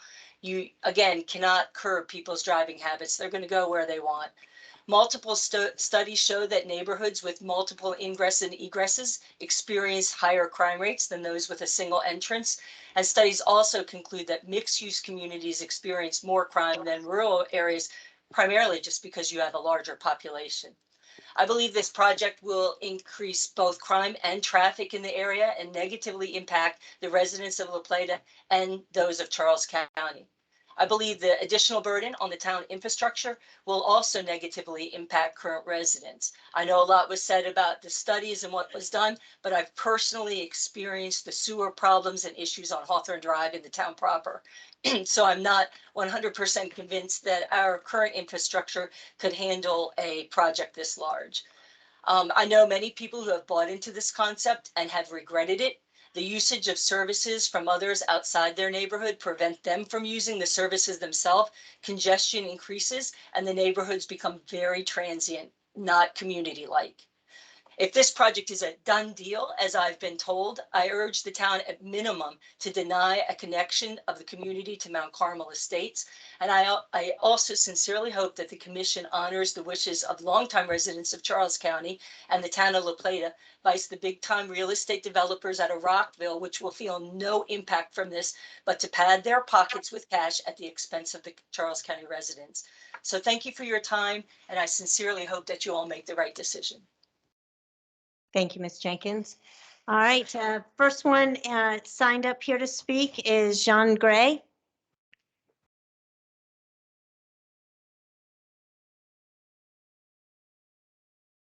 Please state your name, your address, and whether you live in the incorporated town limits. Okay, Jean Gray. I am a co-owner of 9130 Hawthorne Drive, Hawthorne Road in La Plata, Maryland. I currently live at 1650 Jonquil Street, Northwest Washington, D.C.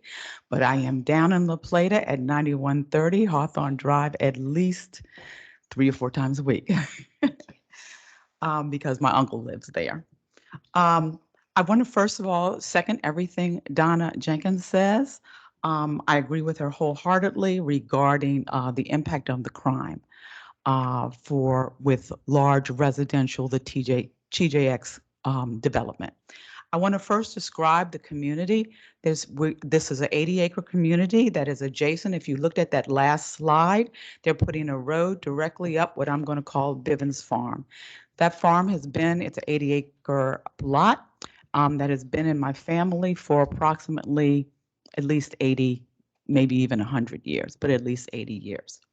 It's a community that is primarily elderly and senior citizen. It is landlocked. There's only one road in on 225, Bivens Place. We come back out Bivens Place, or if necessary, we can come out Starview Road, but we have no other ingress and egress other than 225. It is a community where everyone knows each other's and each other's vehicles. We have no city services, including streetlights or security. We have no crime, basically none at this time, because people don't even realize that that big, large community that they're sort of carving around is even there. It is anticipated that due to the very dense and extremely dense development proposed at Hub and Hawthorne Yards across the street, we will no longer be an anonymous community and will be a community of sitting ducks. The traffic right now is very dense on 225 and it is a speedway. The Hub is not, they are not extending to 301 as the comprehensive, I filed to, well, the community filed over 25 comments. They are not all the same. They are actually different when you look at each of the adjacent property owners, but they all talk about one thing, which is that the only major ingress and egress that this Hub development is having is 225. Starview and Bivens Place, that's all they have. Right now, it can take them, as some of the residents may testify, up to 10 to 15 minutes to even egress onto 225. Ms. Gray, you have 15 seconds remaining. They have to use this to access the hospital, doctors, grocery stores, pharmacies, and other basic services. The loading, they will have loading and commercial vehicles that will now use the truck, that will now take their trucks up and down this basic U-turn that they're going to have on that. I would just like to close by saying that a lot of these comments would have been made at the public meeting of the Planning Commission, but after I, in March 1, asked for the record to be open for 30 days, the Planning Commission changed their rules, their longstanding rules, from always having public meetings to changing it to private, and did not allow us to speak at the meeting where they recommended not only approval of this TJX for the Hub, but also TJX for Hawthorne Yards. Thank you. Thank you very much. Next, I have Barbara Gray.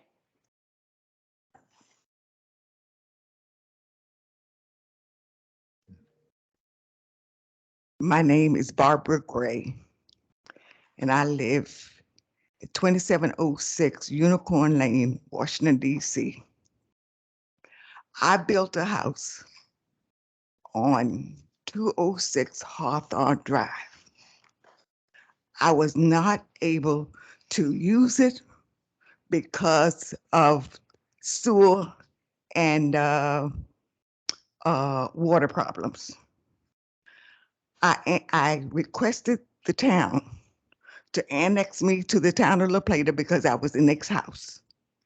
And it cost me $30,000 30 years ago for that annexation. That's how long I've been dealing with this problem in La Plata. I own several properties on Bivens Road. By the way, I'm 83 years old. And I own several properties. One after one, I have sewer problem. I have to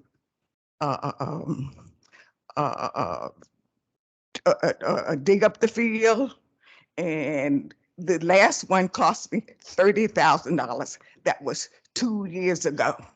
I got another one that the plumber tells me I get ready for because the same thing is going to happen. Now, as far as the traffic is on that highway, oh, by the way, I come down here all the time. And as far as the traffic is concerned, it's so bad until I have to go back to my mother's house, take a nap, and start all over again. This annexation is going to make a bad problem worse. You can't get on that highway, no way can you get there. You have to go back and take a nap. The sewer problem is, I mean, that's what I am here for, to do something about and let me tell you something. The traffic, all you have to do is put a red light, traffic light up. Let the people out of Bivens Road. Just put a traffic light up. There's no reason for them to stay there, and some of this an older neighborhood. Some of the people are relatively aged, and no reason they have to stay there and try to force themselves on that highway. So that's something that the town can look into. And the other thing they can look in is to do what they can do to get water and sewer into that neighborhood. Thank you. Thank you very much. All right, next on the list, Mike Heim.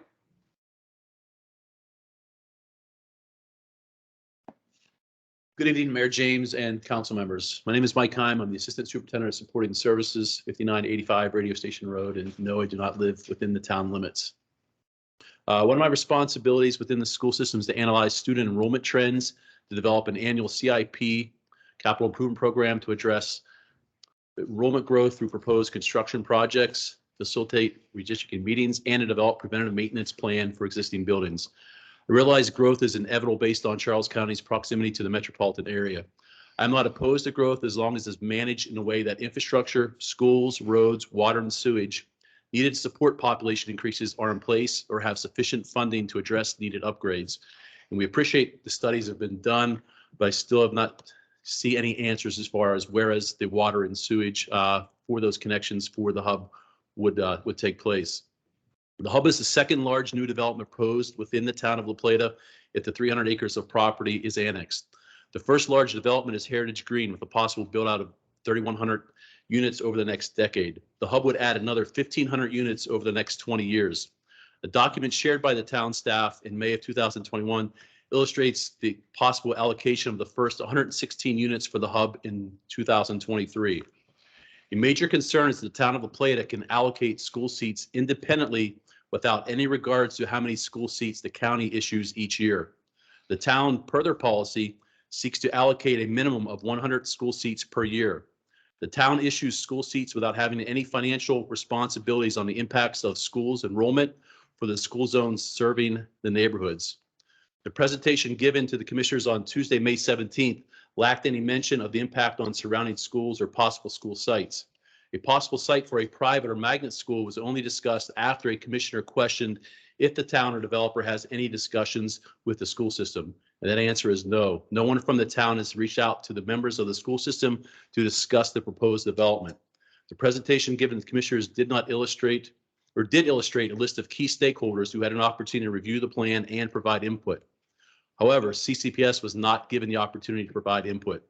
It is important to note that even if there is a site approved for a private school, it is not a guarantee that all residents of the hub community would send their children to such a school, and hence why we want to be able to provide input. I encourage everyone to review the presentation given to the commissioners on Tuesday, May 17th, because it did not provide many answers. When a commissioner asked if an opportunity for more collaboration between key stakeholders could happen, the attorney representing the developer said the annexation process is time sensitive since the project has been in the works for many years. I believe the public should have a clear understanding of how the infrastructure to support the project will be in place. How is the town addressing water and sewage? Is the town working with the state and county to address roadways connecting to the points of entry for the development? Our roadway improvements warranted along Mitchell Road to handle the additional traffic for a mixed-use development of this size. I'm not trying to halt or delay the annexation of 300 acres into the town for the project. It is my hope that for the public to have a better understanding of how infrastructure will be in place to support the project. I ask for the public record to remain open beyond tonight's public hearing, so all stakeholders have an opportunity to provide their questions and input, including the school system. And we'd just like to have some timeline on the next steps for this annexation process. Thank you. Thank you, Mr. Hahn. David Hancock.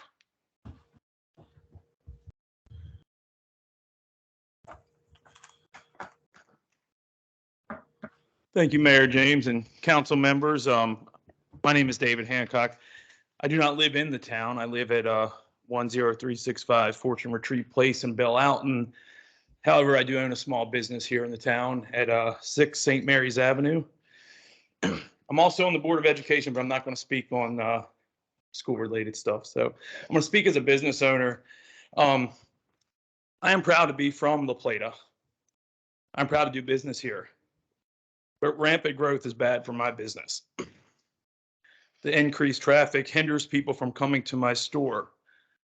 The proposed road that I see for the hub that connects to Rosewick Road, which connects to Heritage Green, which will have over 3,500 houses, and that will continue out to Charles Street. I opened my business here because of the small town feel. Yet the small town feel is eroding away at a rapid pace. I talk to hundreds of people every day at my store. I've not met one citizen that is in favor of this. I have extended a 3-year lease here in the town. However, if the traffic continues to get worse, I'll have no choice but to relocate once my 3-year lease is up. I remember last summer when we had some issues on St. Mary's Avenue and the road was closed for about a month. And that was the worst month that we had at our store since opening up. I love my town, but I have to be able to pay my bills in order to stay here. It's my hope that we can stop thinking that residential homes are the only thing that we can grow in this town and in this county, and start putting this much effort into small businesses and how we can grow them. Thank you for your time, and I greatly appreciate it. And I respect every single one of you. Thank you. Thank you very much. Mr. Mike Lucas.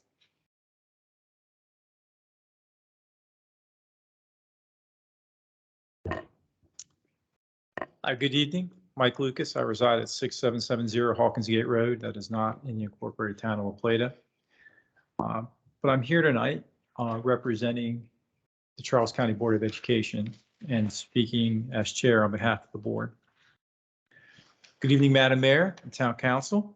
As I said, my name is Mike Lucas, and I am the chairperson of the Charles County Board of Education. The board has always prided itself on working collaboratively with local governments and elected officials with respect to areas that affect public schools. Public education, as we all know, is publicly funded. And as an elected board, we need to ensure that growth in the school system is properly managed in order to be fiscally responsible to the taxpayers in the county and not to compromise the educational integrity of Charles County Public Schools.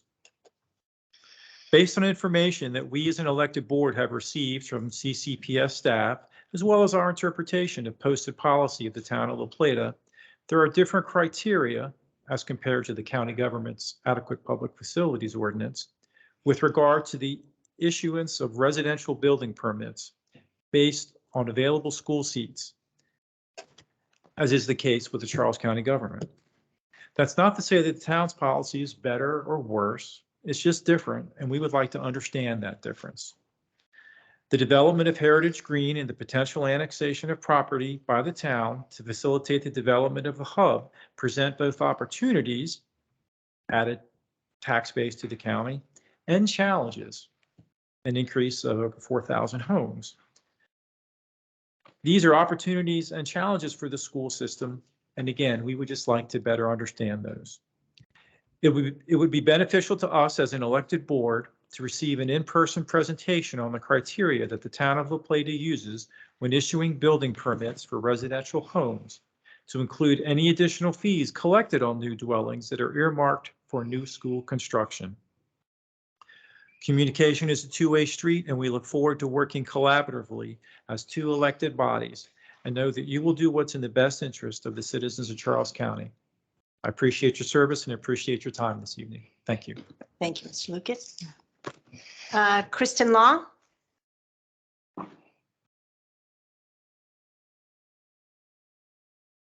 My name is Kristen Long. I live in Mount Carmel Estates, 5412 Wellspring Road. I'm not in your incorporated town, but I do educate the children that are in your incorporated town, and I'm going to speak on their behalf.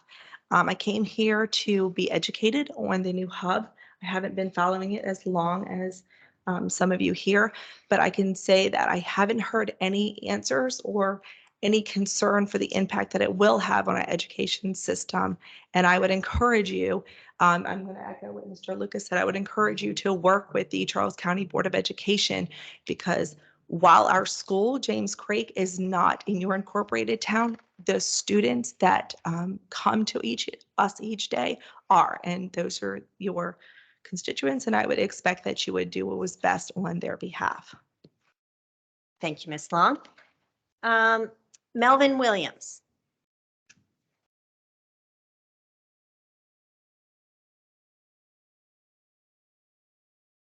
I'm Melvin Williams. I live in 9200 Parkway Subdivision Road, La Plata, Maryland, and it's not in the town limits. Parkway Subdivision Road is a small road that goes about a mile from 301 back into quite a few houses. It is not a county or town road, owned road. It's maintained by the people who live there. A good portion of that is on the property that we're talking about here tonight. It's their property, not ours. It's something that was allowed to happen, geez, I don't know, before my time, back to the 60s or maybe before that. And the big question is, what is going to happen to that? It's our only way in and out to our homes. What's going to happen to that? And during construction, even after that, are we going to have any limitation on it? That sort of thing. Would it be used to as access out to 301 in this case? So that's about it. Thank you very much, Mr. Williams. I'm not on the list, but I'm going to ask one question for Mr. Williams. The end of that road, that's right. Yeah. So there's time there, no plans. Thank you very much. Daniel Garney did not, he signed in. That's you? Okay. So you were, well then, you know what? I'm just going to circle, since you're here, I'm going to circle you at the yes, and then. I'm allowed. You go ahead, you signed in. You just didn't, you were indecisive, I guess. Go ahead, state your name and your address for the record, Daniel please. Garner. I own the 88-acre farm that's adjacent to this. I'm pretty much like with everybody else here. I don't think, in my opinion, it's pretty crowded in La Plata right now. I don't know how much more traffic this would contribute. I can tell Mr. Williams I'm not interested in selling any of my property. So I don't know what that's going to do for you, but I think everybody here just likes it as a hometown community, and we'd like to see it stay that way. Thank you very much. Thank you very much. I appreciate that. Donna Lee. Okay. Thank you. Catherine Bronner. Hello. My name is Catherine Bronner, and I'm located at 6250 Starview Place in La Plata, Maryland. And I am not in the town limits, but my biggest concern is the traffic. I have watched over many years a very slow traffic that comes through Hawthorne. But with all that is being proposed, I just can't imagine what the traffic can be like. So again, that's my biggest concern, as well as some of my neighbors here, in addition to some of my neighbors here. Thank you. Thank you very much. It looks like Pat Mills.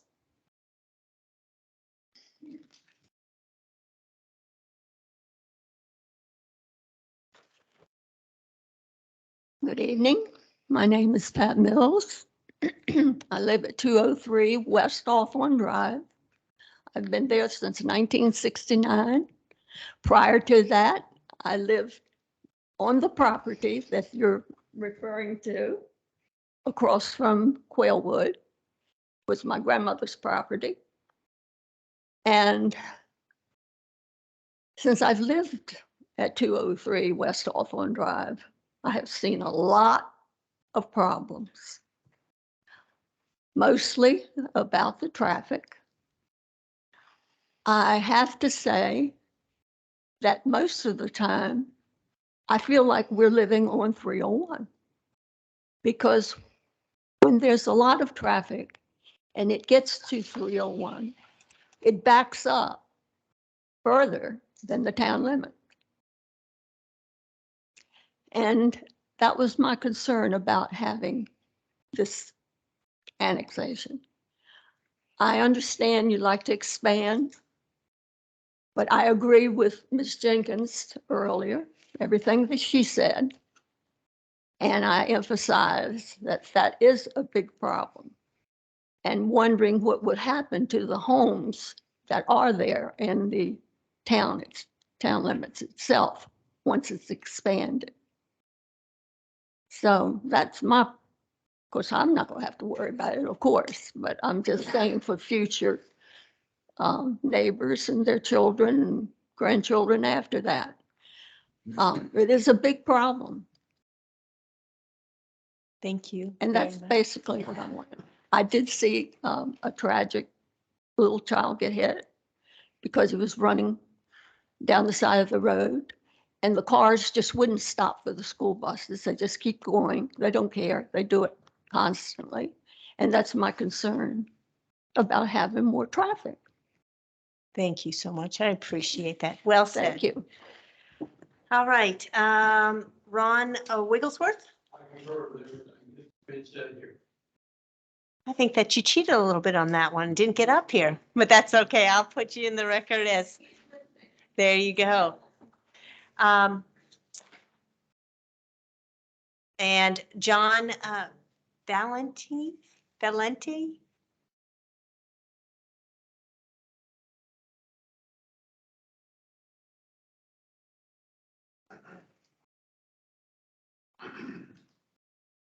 Good evening, everyone. Thank you for having this meeting. I've only been living in La Plata now since 2004. I'm retired military, and I moved here because I love the area. Now you want to start expanding it, putting more houses in my little community, then what am I going to do? Now I got to move again. You want me to move? Build the stuff. I don't want it. All right, thank you.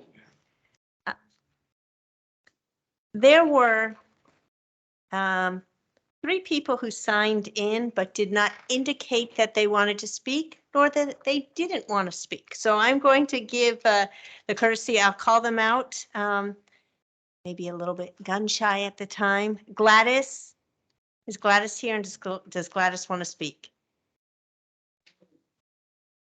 All right, you are going to speak. There you go. That's all right. Come on down. State your name and your address, whether you're in the incorporated town limits, please. Okay, my name is Gladys Jones, and I'm at 7204 Strawberry Court, Bryant's Road. However, my family lives in La Plata, and I was born in the same route on 225 Hawthorne Drive. And basically, I'm just speaking on their behalf because what happens is they're elderly now and they can't get out of the neighborhood because of the ongoing traffic. And a light would be beneficial versus building and padding pockets of folks trying to make money. And just have a safe environment versus bringing more people. That's all. Thank you so much. And I'm sure your family thanks you for speaking on their behalf. All right, and then I'm thinking it's Mr. or Miss Barnes. Okay, come on down and speak.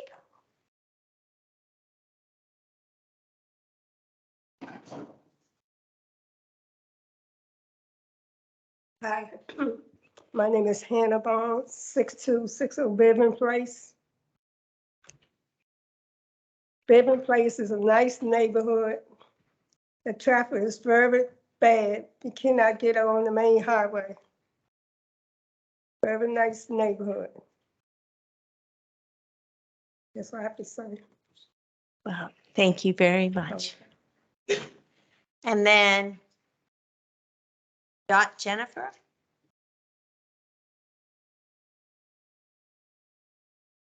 Nope. Okay. We got you as a no. All right. That is all the speakers that I have registered here. Make sure. Yeah. If you were not able to speak tonight or did not sign up to speak either online or here, you may have an opportunity to let your voice be heard. I'll let you know at the end of this conclusion of this public hearing procedures, which we're almost done anyways. So additional council questions. We've heard from 14 people tonight, and I'm sure there are many others. I'm going to open the floor to ask any questions from Ms. Harrington or from Ms. Greer, if you have any. I do have one, please. And if issue's been brought up, traffic. That's the key issue at this point in time. There have been preliminary traffic studies done already. You will have to do more, but there's been some done already. Does any of those preliminary traffic studies indicate a light there at the intersection of 225 and Quailwood? We've looked at traffic, all over there. Okay. Like you said, many, many studies. Even adding a lane on 225 and 301 to help that. A light at, naturally, at 225 where Quailwood crosses where we are, which probably will have to be done. Okay. We looked at many alternate ways in and out of this project. Okay. None we've settled on completely for the second means of egress. But the main thing is we can jumpstart what you really needed, that connector between 225 and 301. Okay. We've done the engineering. We've invested over $1 million in it. We can give you all of our right of way. And then if we really want to start relieving some traffic, it would be up to possibly the county or the town to condemn the rest of the right of way and get that road through there. That would help a lot of these concerns. Our project, we're hoping to take trips off of the road, okay? With our type of development where you only drive once and you do your shopping or stay at home or do a lot of walking, instead of the way Charles County is developed now, where you drive here and you drive here and you drive here. Everywhere you go, you got to drive and stop. So that type of development actually has to stop if we want to stop traffic. Mixed use, walkable. It's not the panacea for everything, but it does help traffic congestion overall. So we believe our project be very transit supportive in that respect. And we're doing the best we can. But to sit here and say that our project won't add traffic to the road, you can't say that. And even if I found a traffic engineer would say that, I wouldn't believe it. So we can plan, we can study the best we can. But the long-term solution is that road on through, and we give you the jump start on that. But there's nothing at this point in time in the previous studies that says a light needs to go there, and the state has to approve that if you do request that. Correct. No, they don't have to approve it, but if it gets done, they got to be the ones. The state, it's a state road, so if the state says that's a condition that you have to build a light, we'll have to address that issue. We're gonna have to get an access permit, correct, from the state, so that will be an issue with them that will be addressed. Okay. But there's a reason, as Mr. Murray said, there's a reason that connector road is in the comp plan of both the county and the town, and it's been there for so long. It's to try and address some of these. And we didn't show you the grid presentation that we've shown you on previous occasions as to why our design is better and takes those trips off the road and allows people better connectivity. But we could certainly do that at some future point. Okay, thank you. Councilman Jenkins. Thank you. I'm a little confused because I thought you heard somebody said earlier that Mr. Harry or you. So what is your estimate of your build out? Because I just didn't see it, or maybe I missed it. But tonight there was some mention of that. So could there be some clarification on that? Yeah, and that was in the last presentation that we presented to you. We were trying to pare it down. We do have, and Seth, I don't know if you are on, we have the, gosh, it was in our March presentation, Councilman Jenkins. Oh.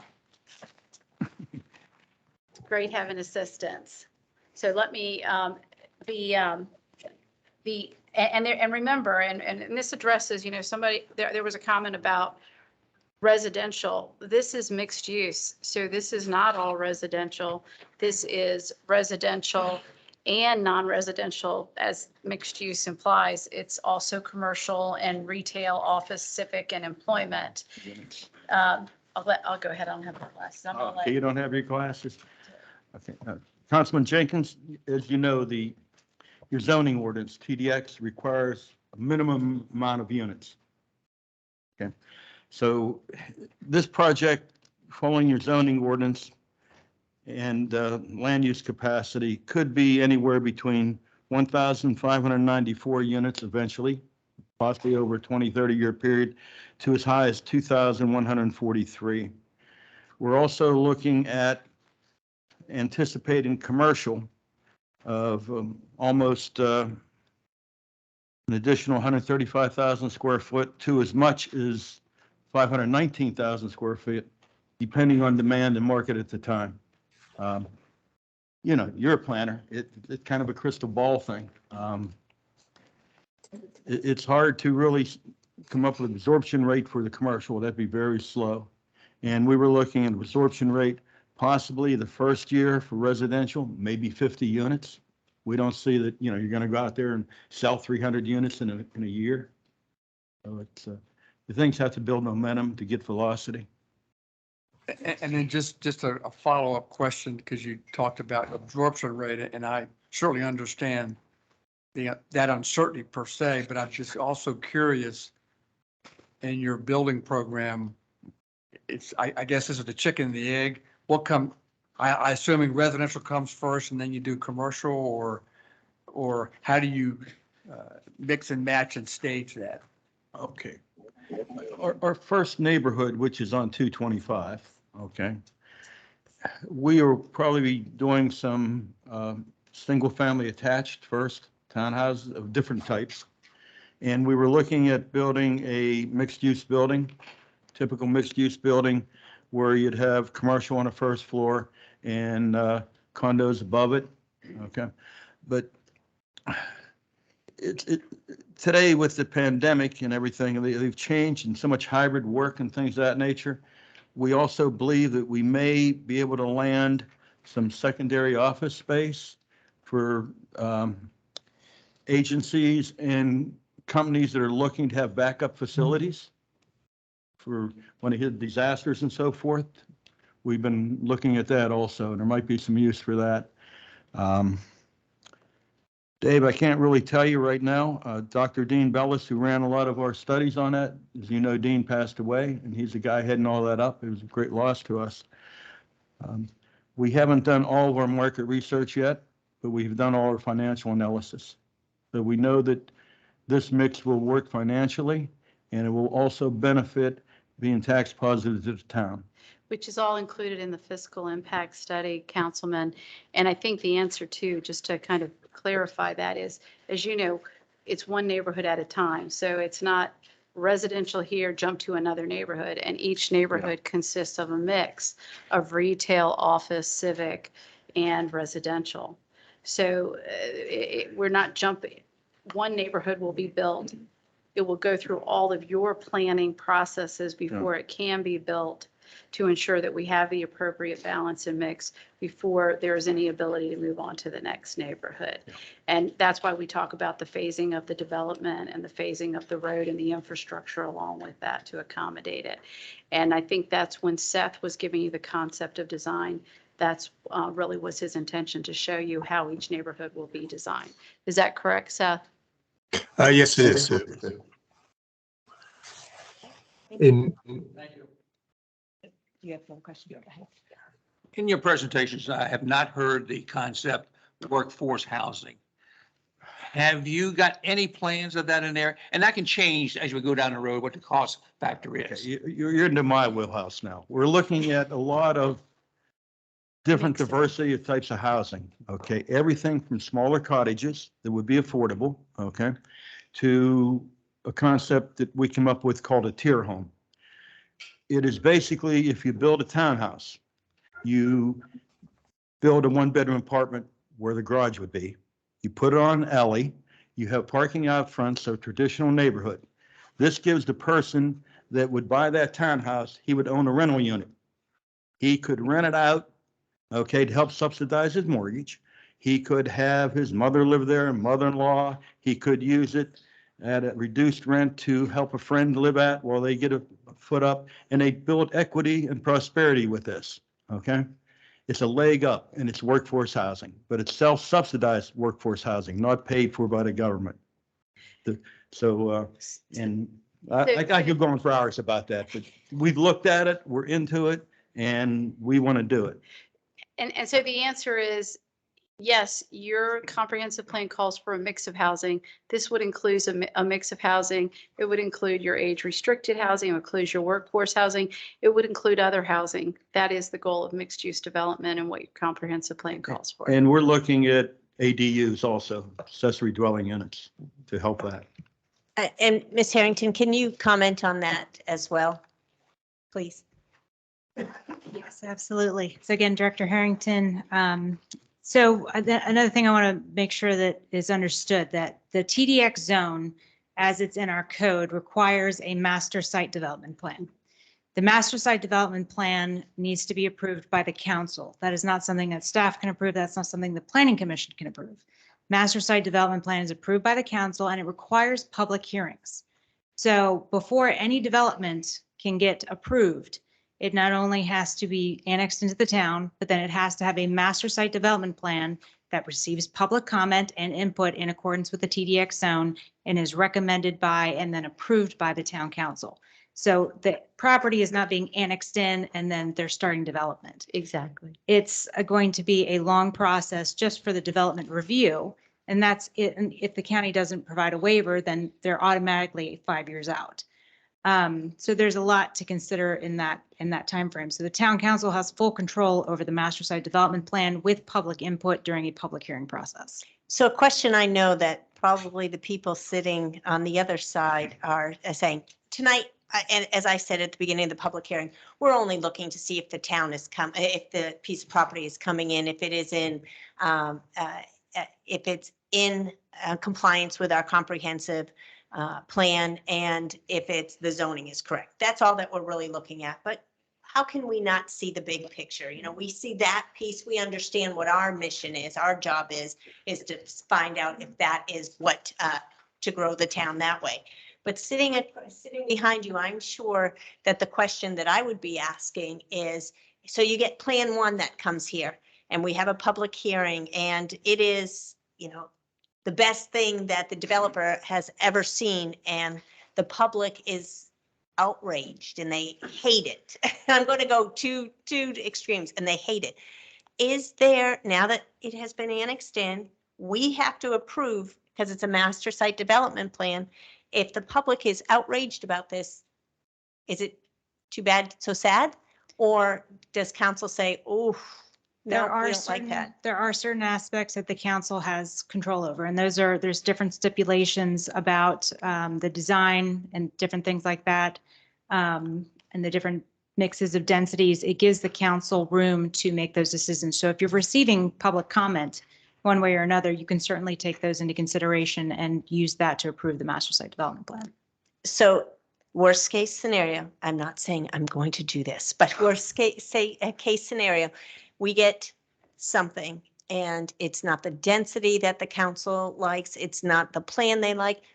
We can work with the developer and say, okay, we got to try again. We can go back to the drawing board. Yes? So that's, like I said, definitely look at the TDX zone and what it stipulates, but we did rewrite that zone to make sure that there was a lot of flexibility to allow for council input and public comment and those types of things. So there is a lot of wiggle room on that. And school seat allocations, water allocations, all of those things, if they're not there, you're not getting approvals. Right. We do work with the county to do our school seat allocations. We obtain information from them and communicate what we have so far. I'm currently working, as I mentioned before, on an updated projection to share with the county and the Board of Education to ensure everyone knows where we're at. But again, this is all part of the public process. The annexation is bringing the land in, and then after that is really the master site development plan, the approval process. And again, if the state doesn't approve it, the state doesn't approve it. And if the land is not annexed in, they can't build on it. That is not correct. Okay, what is correct on that? If they do not annex into the town, they are subject to Charles County regulations. So they would be on water and they would be on septic. They would be on well and septic. Okay. And I just want to tag on to that because I want to give the town a little bit of a credit here. And that, that's one of the things we refer to. This is just the first step. Are we coming in? Really, we're taking a risk at coming in. Because when we come into your town boundaries, now you control us. And as Ms. Harrington indicated, there are many, many steps that we have to come back before the town council, before the planning commission, all in full public purview, with the public able to weigh in as, it is their community and should be able to weigh in. But one of the things I really want to give the town credit, there was a comment tonight about the school seats and the allocation. The original school seat, I happen to have been around in 2010, and that policy that the town has was worked out with Charles County. So I really want to dispel any public perception that that was something that the town did on its own. It was worked out with the county. Times, have changed, things have evolved. And the town just recently, as you know, I'm just kind of for public education, updated your school seat allocation policy to meet changing times and to ensure adequacy. The other thing that I know the town is in the process is, even though you have very stringent regulations, you are in the process of updating your adequate public facilities ordinance to also ensure the adequacy of public facilities, not just for this development, but for any development. And I think that pertains not just to our project, but to all projects. And I think the town needs to get credit for taking those steps to ensure that development occurs in an orderly and responsible way, and that infrastructure is there to support it. And we'll have to comply with all of those policies and regulations that you are very diligent about making us adhere to. The other thing I do want to, and I hope you don't mind if you'll indulge me, the comment was also made about a presentation in front of the county commissioners. And I do want to say that there was no presentation. And when they say watch that presentation, we would have loved to have been a part of that presentation. We were not notified that it was on the county's agenda. That is no disrespect to the county. Things happen. I understand that. Things happen all the time. But unfortunately, we did not receive notice of that until less than 24 hours and had to jump into that call blind. Nobody spoke to us about anything that was presented so that we could answer questions. I do want to say that the town, in its presentation prior to today, there was sufficient information out there that we did receive an inquiry from the Board of Education, from the superintendent, and Mr. Murray did answer those questions that the superintendent had. So we do feel like we have communicated and would have been willing and available to answer any questions that the Board of Ed has. Again, they're a partner in this. They have a vested stake. And I do again say, I know that they look at the comprehensive plan, the town and the county, when they are planning their school seats. So I'm sure that when they saw that this was slated for development, that was worked into their larger school planning process. But we look forward to working with them and addressing any concerns or questions they have. And Mr. Heim knows me very well, and I think he probably even has my cell phone number, so he can contact me anytime. Yeah, and Sue, I must say that the only contact I really had was an email. It wasn't, Okay. it wasn't a face-to-face meeting. It was an email back and forth answering a couple questions. So I just want to make sure that everyone knows we are open to communication. We want to work with the community, we want to work with the town, and we want to work with the county. And that's the way the town is as well, is we love to collaborate with all the three of us. So sometimes miscommunication occurs, and that's where we have to move forward and make sure that we correct it. 100%. And Mayor James, just to further answer that, we've asked the county for the opportunity to present to them, and we understand that we will be on an upcoming agenda. And we Fantastic. And welcome, I'm going to put this very simply. If there aren't any school seats, you can't build. And we If know there's not any water appropriation, you can't build. And that's, I think, what the, if the county doesn't consent to the zoning, we understand. We have to wait. and you 5 have to wait years. 5 years. Councilman Goldsmith, did you have another question? No. Okay. Any other questions? Just real quick. Real quick? If I could just piggyback on what Ms. Greer said, because I don't believe the town was notified about that meeting as well. So, We weren't, but you know what? We But- rally. and we but I just want to emphasize again, it's very important to have cooperation and coordination and communication. And I'll. Absolutely. Thank you. Ms. Greer, can you give a brief closing comments, please? Well, I mean, again, the one thing I would say again, just to reiterate, this is just the first step in a process. And that is, do we come into the town? All signals say that we should. It is absolutely what your comprehensive plan calls for. It's what the county's comprehensive plan calls for. The TDX zoning, the plan also says this property in your comprehensive plan is designated for mixed-use development. And that equates to the TDX zoning, which is why I believe the Planning Commission recommended it. We concur with it. We've shown you a concept master plan that the TDX zoning would allow. And our intention is, if the town brings us in, is to work with the town, with the county and the state and all the stakeholders to bring forth a master plan that again answers the call of your comprehensive plan. But first we have to come in. And that's Thank what you. we're hoping we can do. Thank you. Thank you very much. This concludes the hearing, and the council will not hear further comments or questions during the meeting. It is very important. I'm going to recommend that we keep the record open until Thursday, June 16th, 2022, by 12 p.m.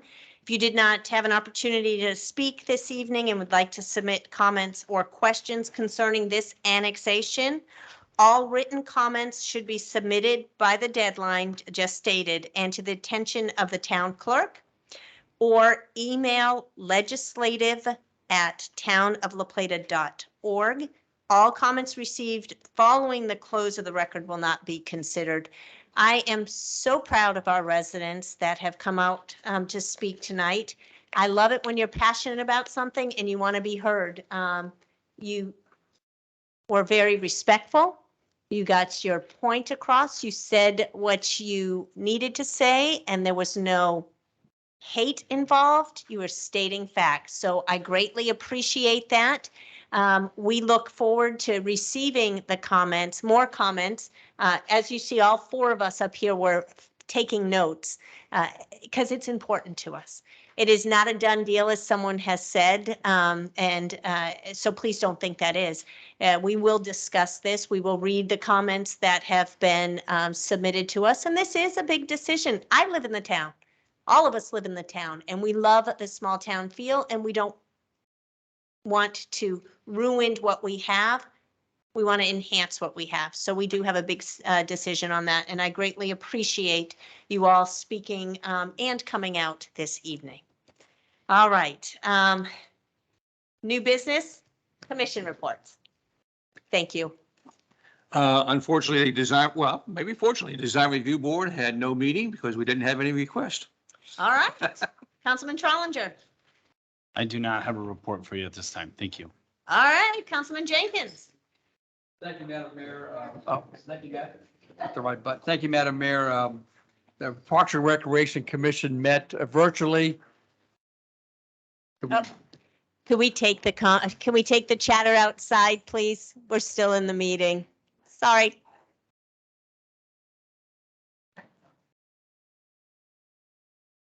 All right. Thank you. Go ahead, Councilman Jenkins. The Parks and Recreation Commission meeting met on virtually on May the 11th. We got an update from the Keep America Beautiful through Ms. Phipps.